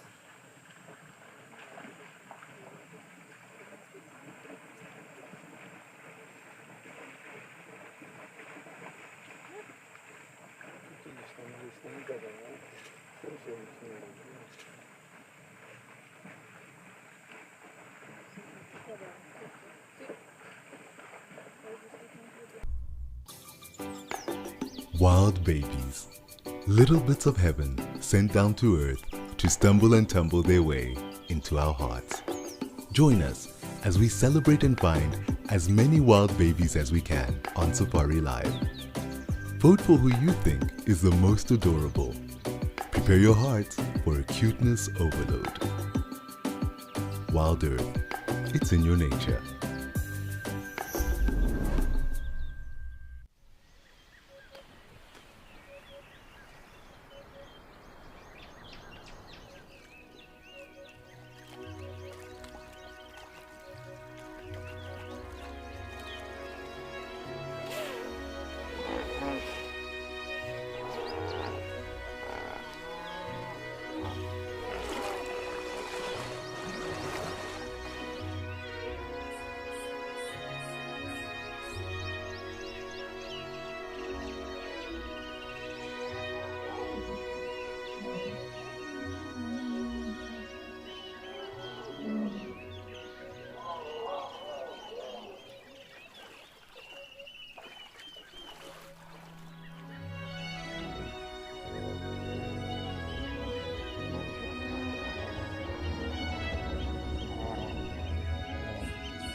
Io avrei anche potuto far finta di niente e gliela io questa niente. Cioè, dei preordinato che è arrivato a casa senza pagare. Era arrivato da Hong Kong però. Vabbè, però comunque 3.000 euro nuova, e l'avevo pagata solo il porto macchina, 1.200.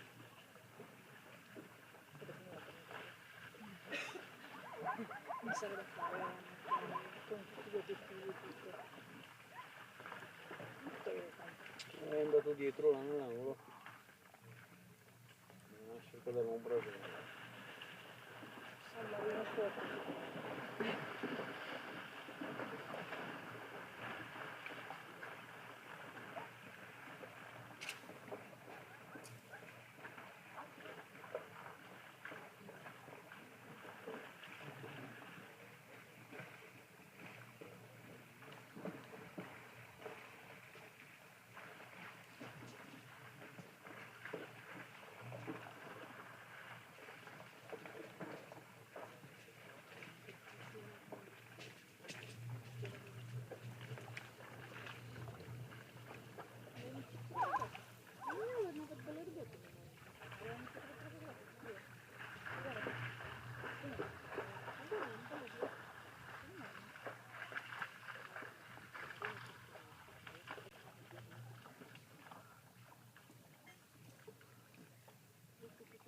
Ale zobacz, ja naprawdę mam dużo lat więcej niż ty. Bo nie mam takiego poczucia, że muszę pić,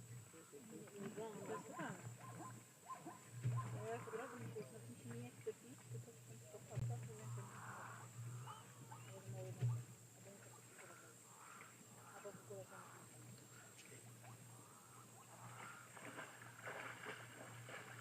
Ja teraz mam to, co nigdy nie miałam całego wieczorem, wszystko po prostu takie, ja zrobię czy też jak jestem na dyżurze, to są zaraz zacznę. Jak wiesz, jak krążę, łażę, jeżdżę, biegam, to nie ma problemu. Ale jakbym się siadła, to bym się...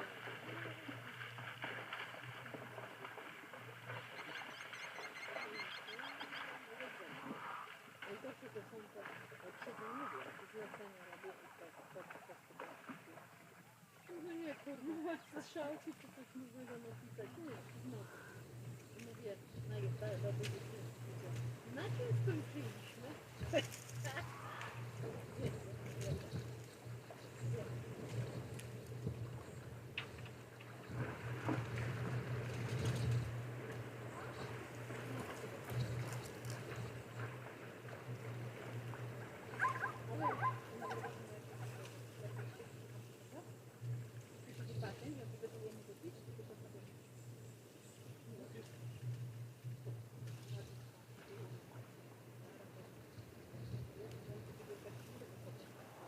Well, now zebra are moving off, we are going to head over to Kenya to see what's happening at Oldonyo.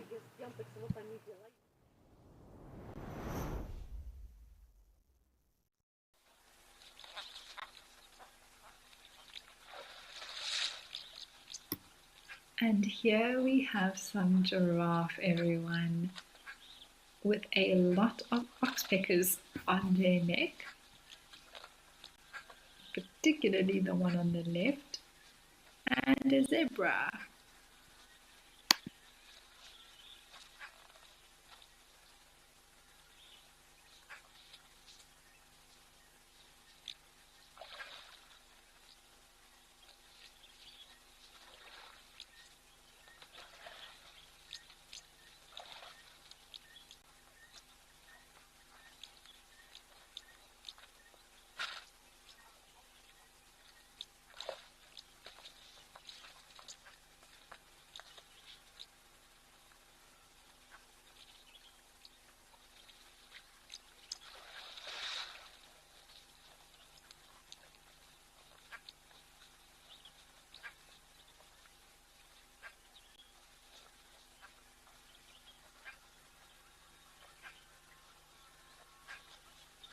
This is a unique view, everybody. I don't think I've ever had a giraffe at Oldonyo feed with its bum towards us. Usually they always approach from the far side and drink from that angle.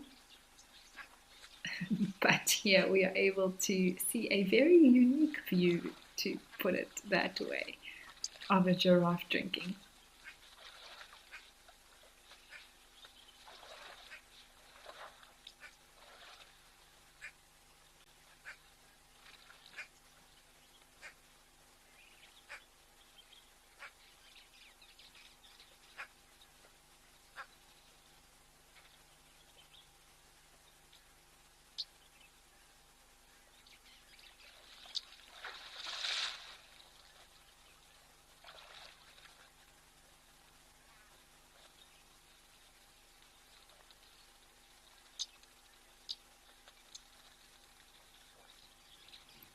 Hi Wayne, thanks for sending through your question. You want to know if giraffes look out for each other at waterholes. Um, yes, I definitely think they do. I think there's an element of whether they doing it purposefully or not, they definitely rely on one another's extra eyes, as it were, to be able to see perhaps what the one would miss. But I have seen, of course, giraffes come to drink alone, and they are just as cautious as if they are in a group.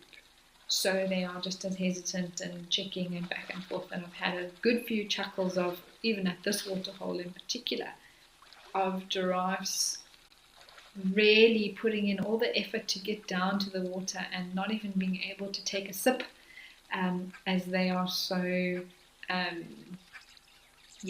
sort of cautious and aware of potential threats. But do they look out for each other? I definitely think that if they saw a threat, they would not necessarily let the other one know in like a vocal way, but the one would be aware of the other one's body language or behavior and see that change immediately.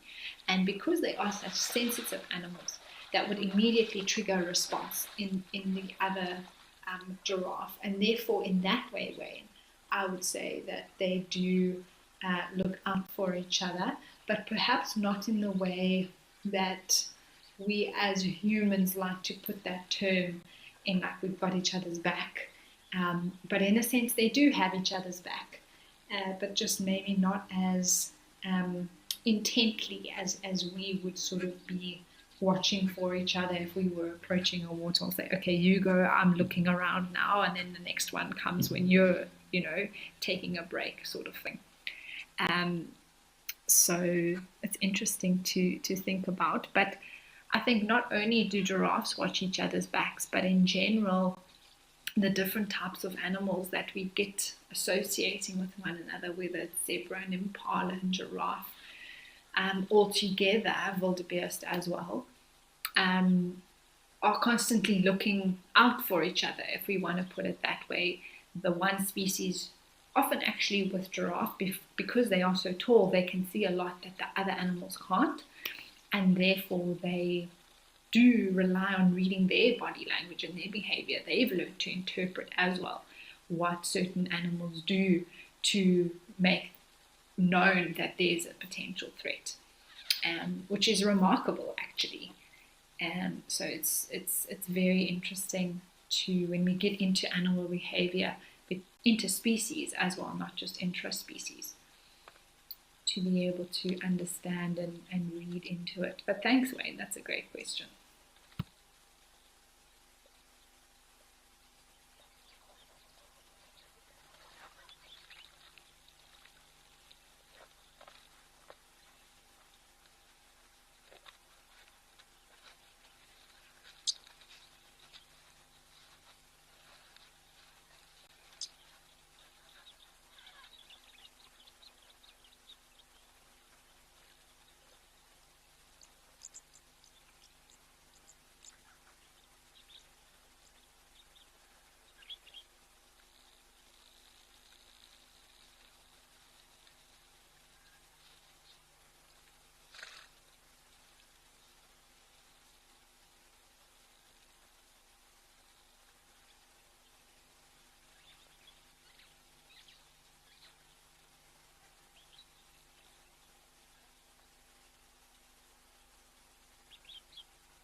This zebra seems to be the chosen one by the oxpeckers. Obviously has some delicious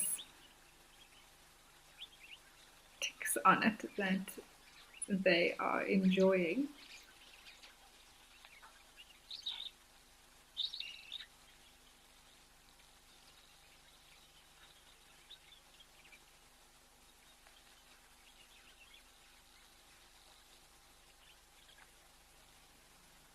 You can just see by the zebra's behavior, he's tolerant, but not super excited by the presence of these oxpeckers, especially if they do start irritating him. You could just see just now there was quite a clear shaking of the head when that oxpecker got inside of its ear. There we might see him do it again. Actually, have a look, everyone. You can just imagine how ticklish that must be. But looking at his ear, look how big of a chunk is missing, everybody, of this zebra's right ear. A real big gap that's been taken out of that ear. Also, just have a look at the scarring on the face, on the neck. Definitely a mature stallion, this.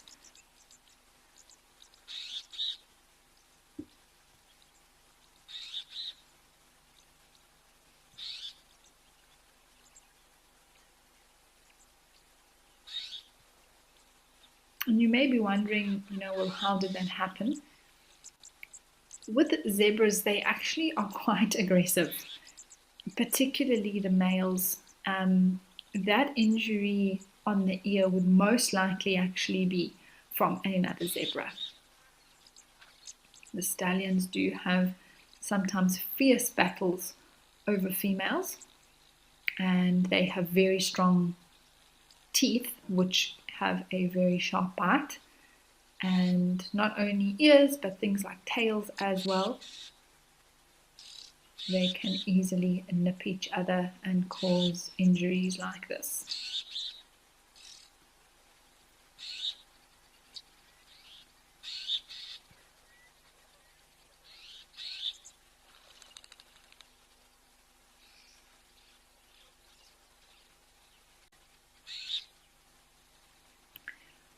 We are so lucky to have a view like this of the zebra actually standing so still, to be able to see how these oxpeckers move.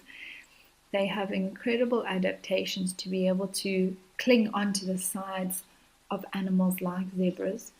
And if we do manage to get, I know it is quite tricky when we zoom quite close up, but to actually watch them thread through the fine hairs with their beaks, they comb through, sorry, that's the word I'm looking for, to be able to, really clean thoroughly through the animal. And that is why they do help these animals, even though it's questionable about exactly how advantageous their symbiotic relationship is with the animals that they feed on.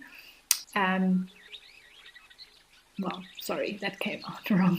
They don't feed on the zebra, but they feed on the host, which hosts the ticks and things that they eat. But they are incredible in terms of what the amount of tick load that they can consume. I think it's something about like 2,000 ticks within an oxpecker's belly of the small ones, and about 500 of the larger ones. And so you can just imagine, without all these birds, how full of ticks these animals would be.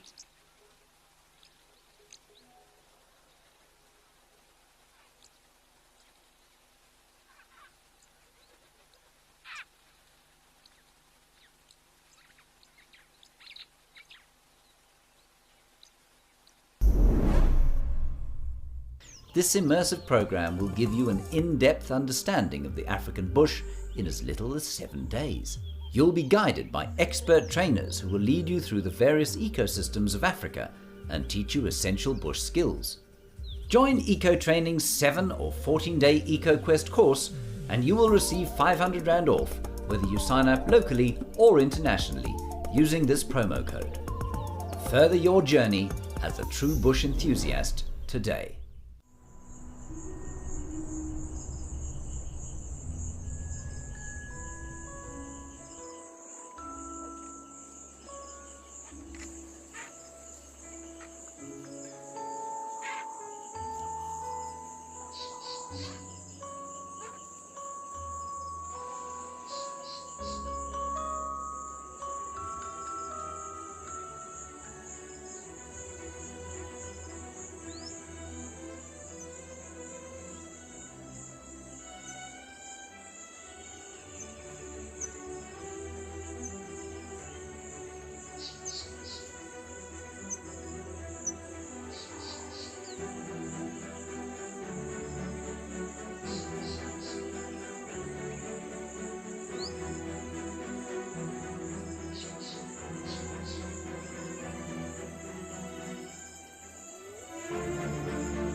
Well, we're just having a check to see that there's nothing else we're missing around this waterhole at the moment. There is that starling that landed, and then we've got another zebra also with a lot of ticks on it. Ticks. Oxpeckers who are eating the ticks. Well, I'm sure maybe it does have a lot of ticks on it. That is why these birds are sitting on the zebra.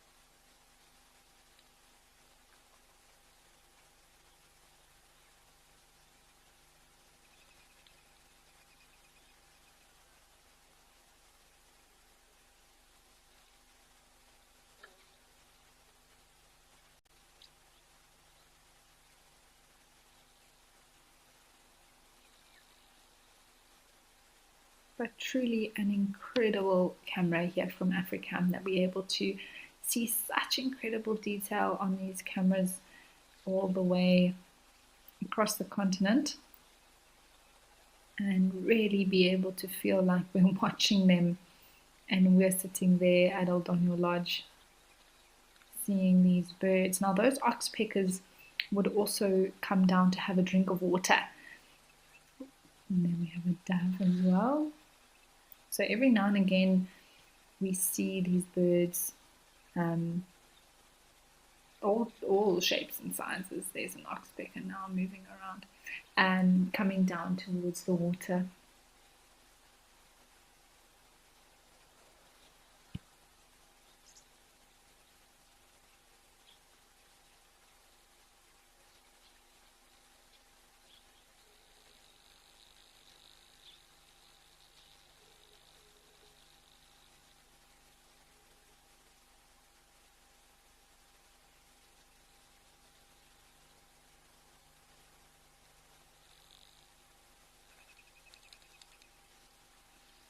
That looks like a type of sparrow or something similar to that, who's also come down to the water to drink.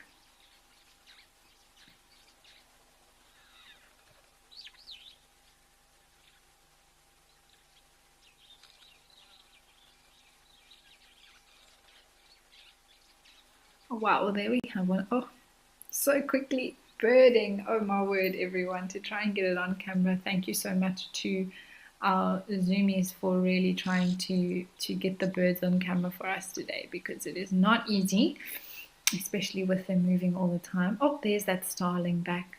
Oh wow, it is really superb. No wonder it's been given that name.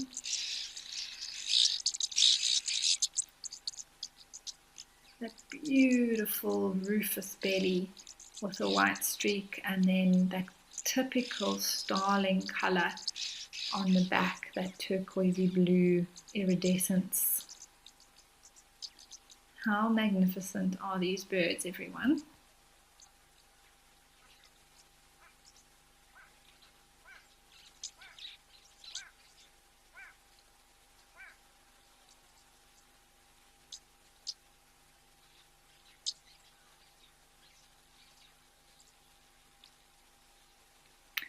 Hi Jamie. Yes, me too. This is fantastic. You know, it's something that I don't get to see all the time, with being based in South Africa and being very familiar with the birds that we see here. It's a treat for me as well to be able to see new species that are common in East Africa, but of course not occurring, some of them down here in South Africa.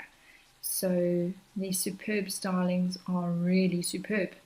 They are absolutely beautiful.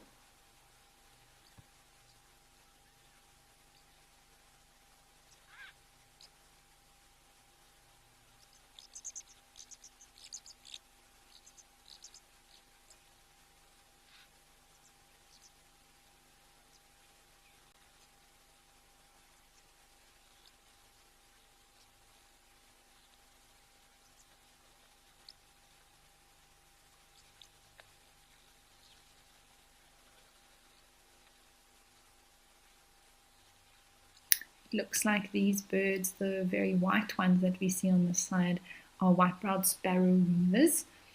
If I'm not mistaken, the same type that we do get in South Africa. And then a different type of starling there. I'll have to just check, perhaps the female of the superb doesn't have that coloured belly. I'm just seeing quite a light eye, which is unique in South Africa. A bird that looks very similar to that has a darker eye. Birchall starling, otherwise Cape starling, or now that it's got a bit of more yellow there, greater blue-eared also. So I'll just have to check what is the other species with more of a yellow eye that is found in East Africa. But you can see the clear difference there in the belly, not having that sort of rufusy colour now and much more plain.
I do notice a bit of a blue ear on this particular individual, and what I mean by that is just behind that yellow eye there's a bit of a darker, almost navy coming down.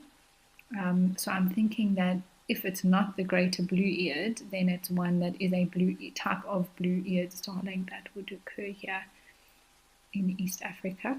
But beautiful to see, everyone. This has been an absolute treat. There's an oxpecker that's just landed now.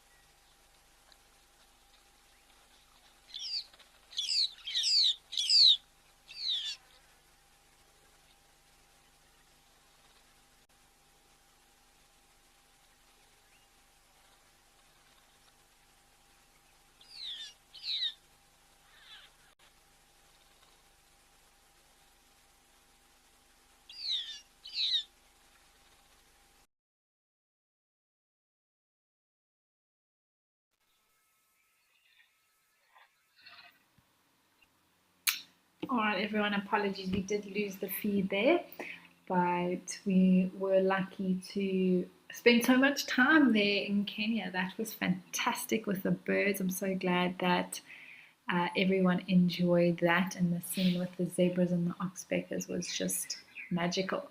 So that was an awesome sighting that we had there. Anyway, we did have a frozen frame, so we just came back over to South Africa, headed all the way down south, and are now at Jamala, where there are a few elephants that have come to drink.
Hi, Jackie. Yes, absolutely. Me as well. I mean, what's more to love than just relaxing at a waterhole and watching elephants come down to drink?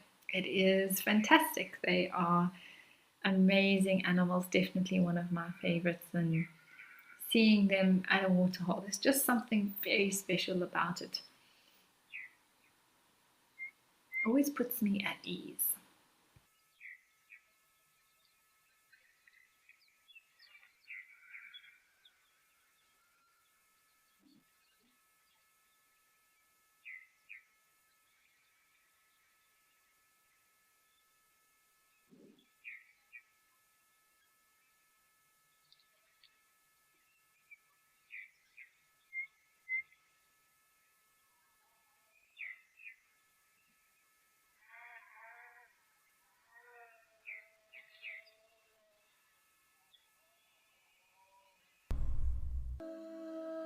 What if you could explore the world from an entirely new perspective? Flying a real drone live without leaving home. This is Nature Eye. Discover our planet's landscapes with a personal guide and a powerful camera. Every flight helps conserve the locations you visit. Book your adventure with Nature Eye.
That little one is now trying to have a bit of a rub on that old tree stump over there.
Well, it is lovely to see elephants back at Jamal, everyone. They've been trickling in all day.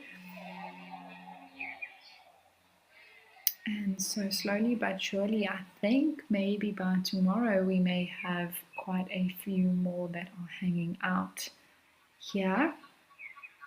It is meant to get progressively warmer over the next few days.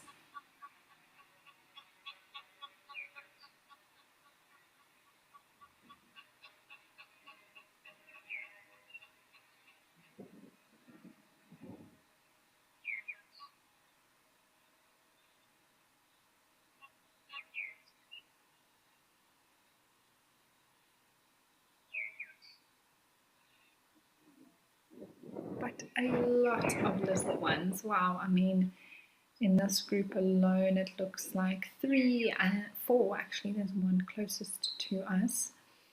And then there was a group that walked off earlier, which had at least another 3 babies.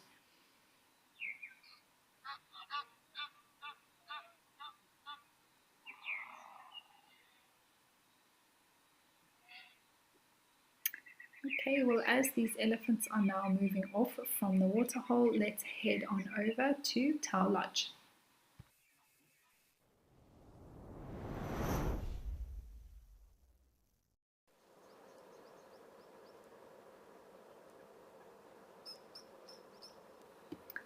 I see we have found the crocodiles. This is great.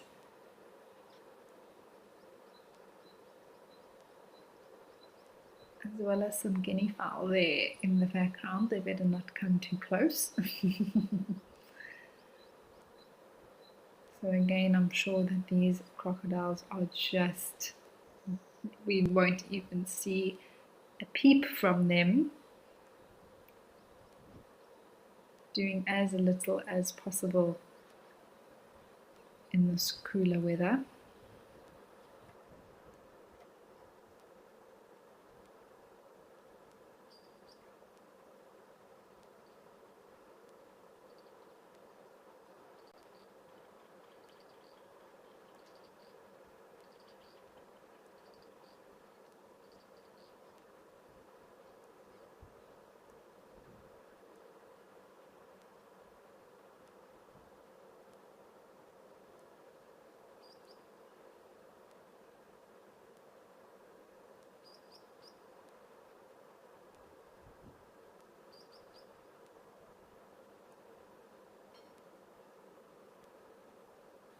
If one of these is not the same as what we saw earlier, which I seem to think is the case because they're in a completely different position, then there are at least 3 crocodiles at Tau Lodge Waterhole.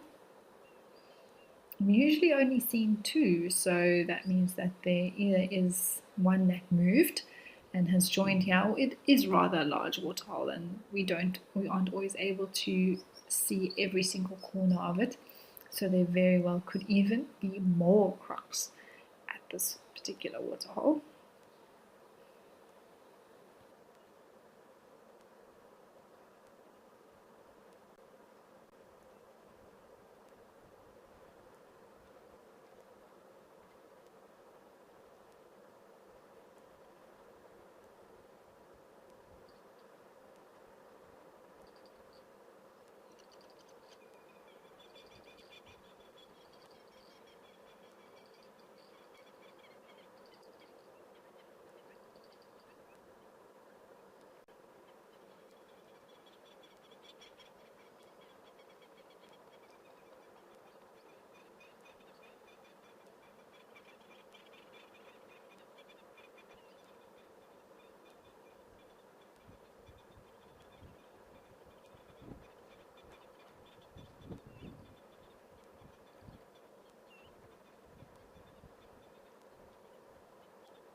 But as we look at these crocodiles, you can really appreciate their scales. Look at them, how they change from the legs to the side of the body to the very top of the body. You can actually see that quite nicely on the left hand side croc.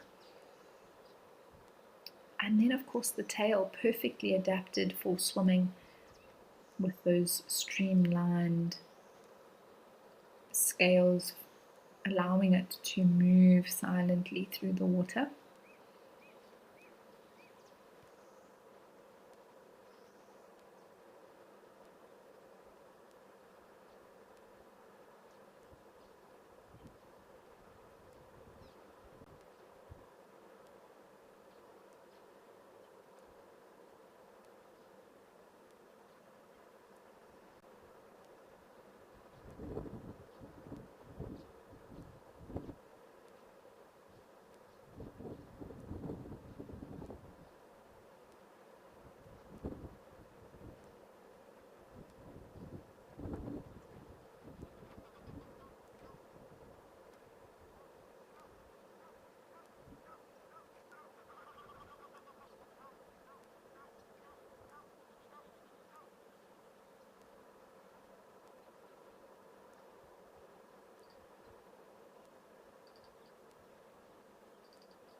You can also see that hind leg that I was talking about now, very much bent and close to the body.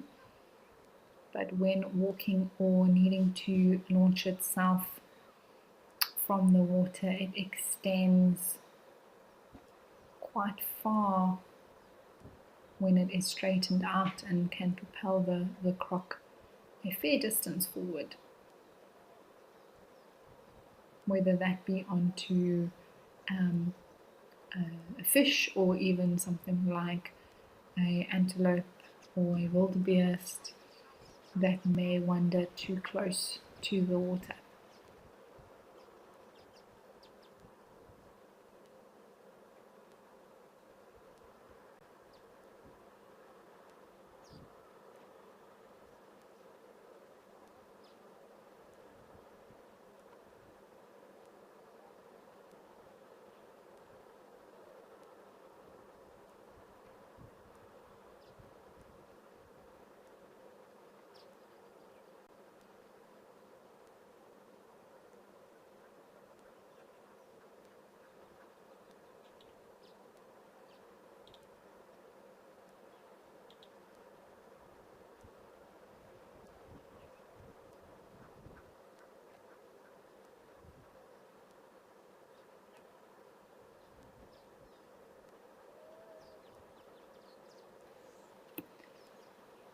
In the near future, as summer goes on and the temperatures start to get higher and higher, we may see baby crocodiles start to surface.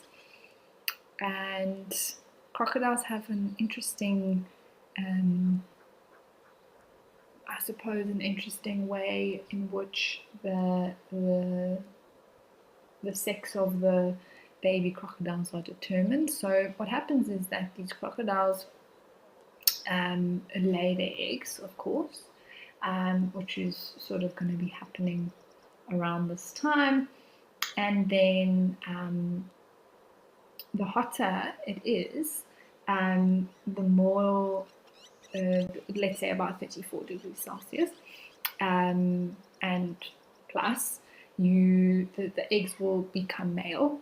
And if the cooler temperatures around 30 degrees, then the eggs will be female. But what's interesting about that is that often, because the eggs are laid in large quantities, sometimes in order to get a mix of male and female, we have the eggs on the top being much warmer as they're exposed to the sun, and the eggs that are buried a lot further down being cooler, and therefore ensuring a mix of both males and females. So it's one of those things of nature which I can't explain more than that, other than the temperature determines the sex of the crocodiles. How that works, it's incredible, but it is true.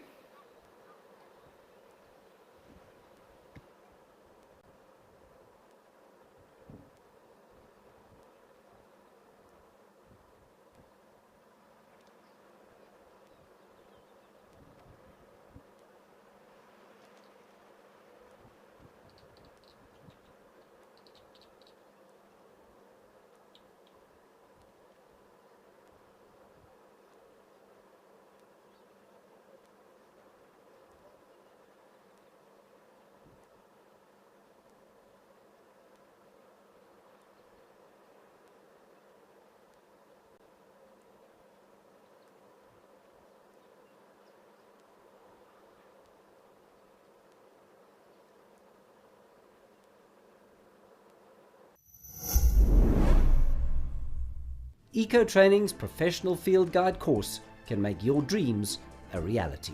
This comprehensive program comprises 5 months of theoretical and practical training in the African bush with highly qualified instructors in multiple locations. Enroll today and receive 5,000 Rand off using the promo code. If you've just finished school or tertiary education and you want to head into the wild, Eco Training's professional field guide course is for you.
Right, well, still no signs of elephants coming down at Tal Lodge, but let's head back up to Kenya, to Eldonyo, and see what's happening over there.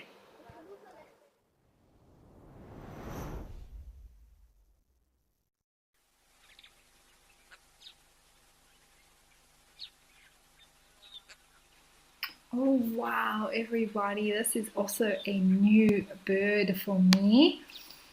I haven't seen one of these. I did see something similar flying around, but we didn't quite capture it on camera. And this looks like a white-bellied go-away bird. How beautiful is that?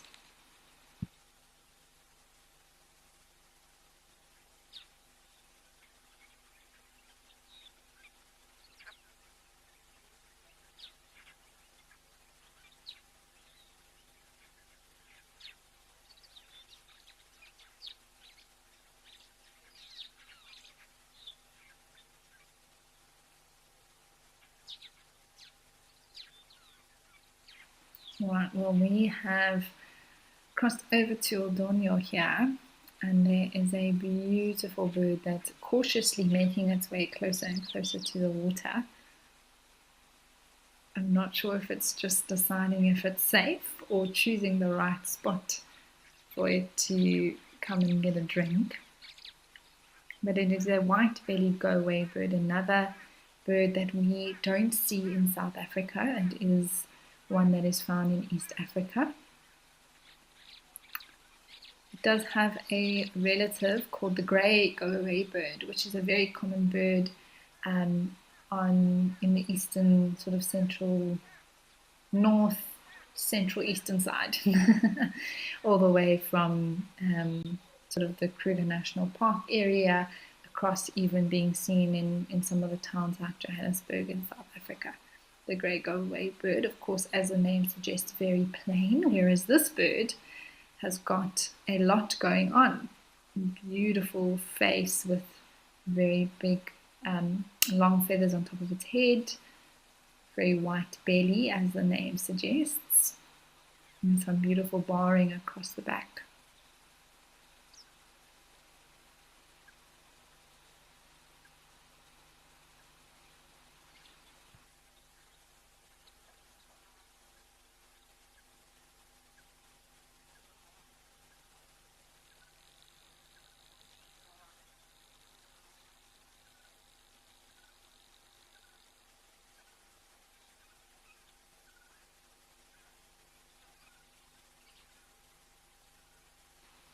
Alright, well, it is quiet here. We're still hoping that something else will come down, but still some beautiful birds. It was great to come over and see that go-away bird. A first for me, so that was wonderful. But let's head back over to another location and we can see what's waiting for us over there.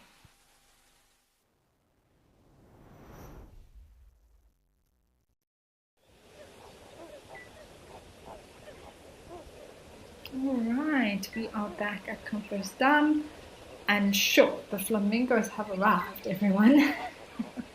I'm not sure if they were just further out foraging when we were here a little bit earlier in the show, but now they have all come back together.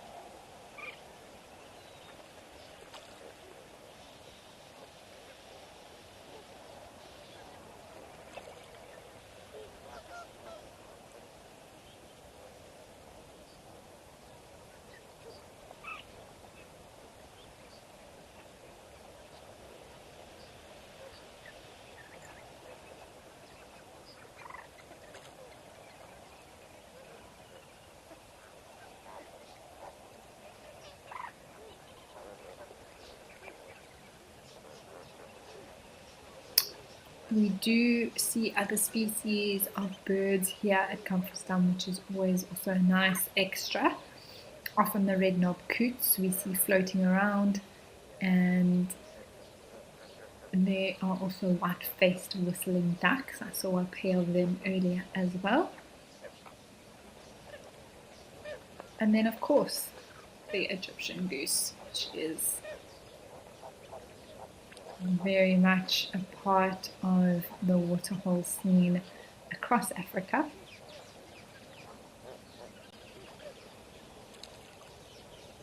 But it's great for this panning camera to just get a bit of an idea of sort of the size of Compostam and all of the bird life that we do get to see here. It's fantastic.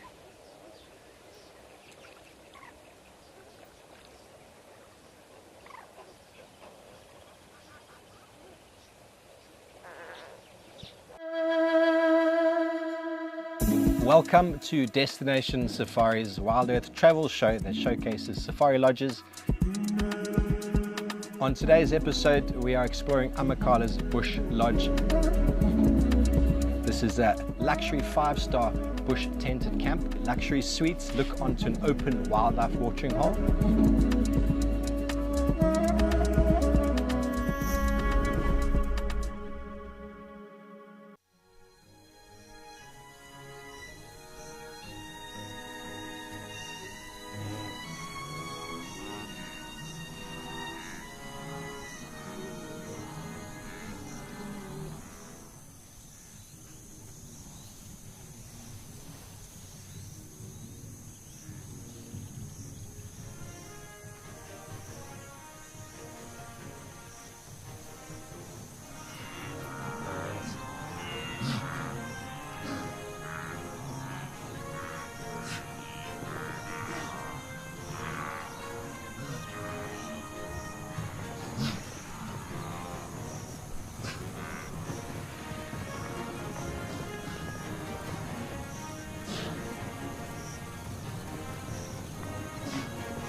cannot believe it, but we are coming into the last 5 minutes of the Waterhole show, everyone. It has been awesome, actually, to do an entire show with you all, right from this morning until now.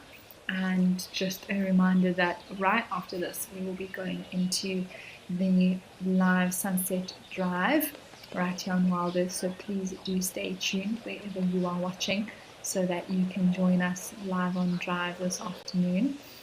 And yeah, absolutely. It's been a great, great show. And like I always think when we started off and getting everything ready for the show this morning, we never quite know what we're going to see. We have an idea. There's certain places where, for example, we are very, very confident that we will see flamingos and comfort stuff. So it's one of those things that we can have an idea of what we may see, but we can never be 100% sure. And just that beautiful scene at Okakuya, that was wonderful earlier today with those what seemed like hundreds of zebra coming down to drink, approaching from far in the distance to right up close. We had some elephants as well there, which was beautiful. So yeah, a lovely scene there. And then of course the return of the elephant at Jamala, so that was awesome to see. There was a tiny little baby there earlier this morning, which we got to look at, which I really enjoyed as well. And then, yeah, Odonyo, we got to see some really cool birds there for the first time for me, some of them. So that was a real treat. It's just one of those things where the bush always has something new to offer.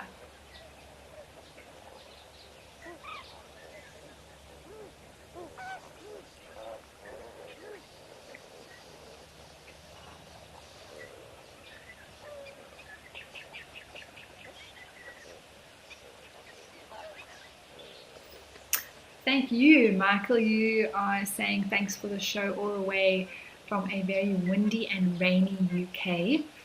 Well, I think we had a little bit of a taste of that down here in the Lowveld, actually across South Africa for the last few days, some wind and rain. So I hear you, Michael. But thank you for watching. Thank you for joining us. Thank you for sending in your comment, and to everyone who did send through comments and questions today. As usual, we always appreciate it, and we love answering you and interacting with you. Tomorrow I will not be on the show, but I'll be back on Friday, so I look forward to that. But yeah, once again, thank you so much to each and every one of you for watching. It's like I said, it's been a wonderful day. I've learned something new, seen some new birds, which has been fantastic. And yeah, sorted out audio issues, which was also wonderful. So again, apologies for disappearing for a few minutes earlier this morning, but we managed to sort it out and we were back and sorted with that. But from all of us here, we wish you all a wonderful day further. Remember to stay tuned for the live safari coming up. But from me and the team, it is time for us to say goodbye.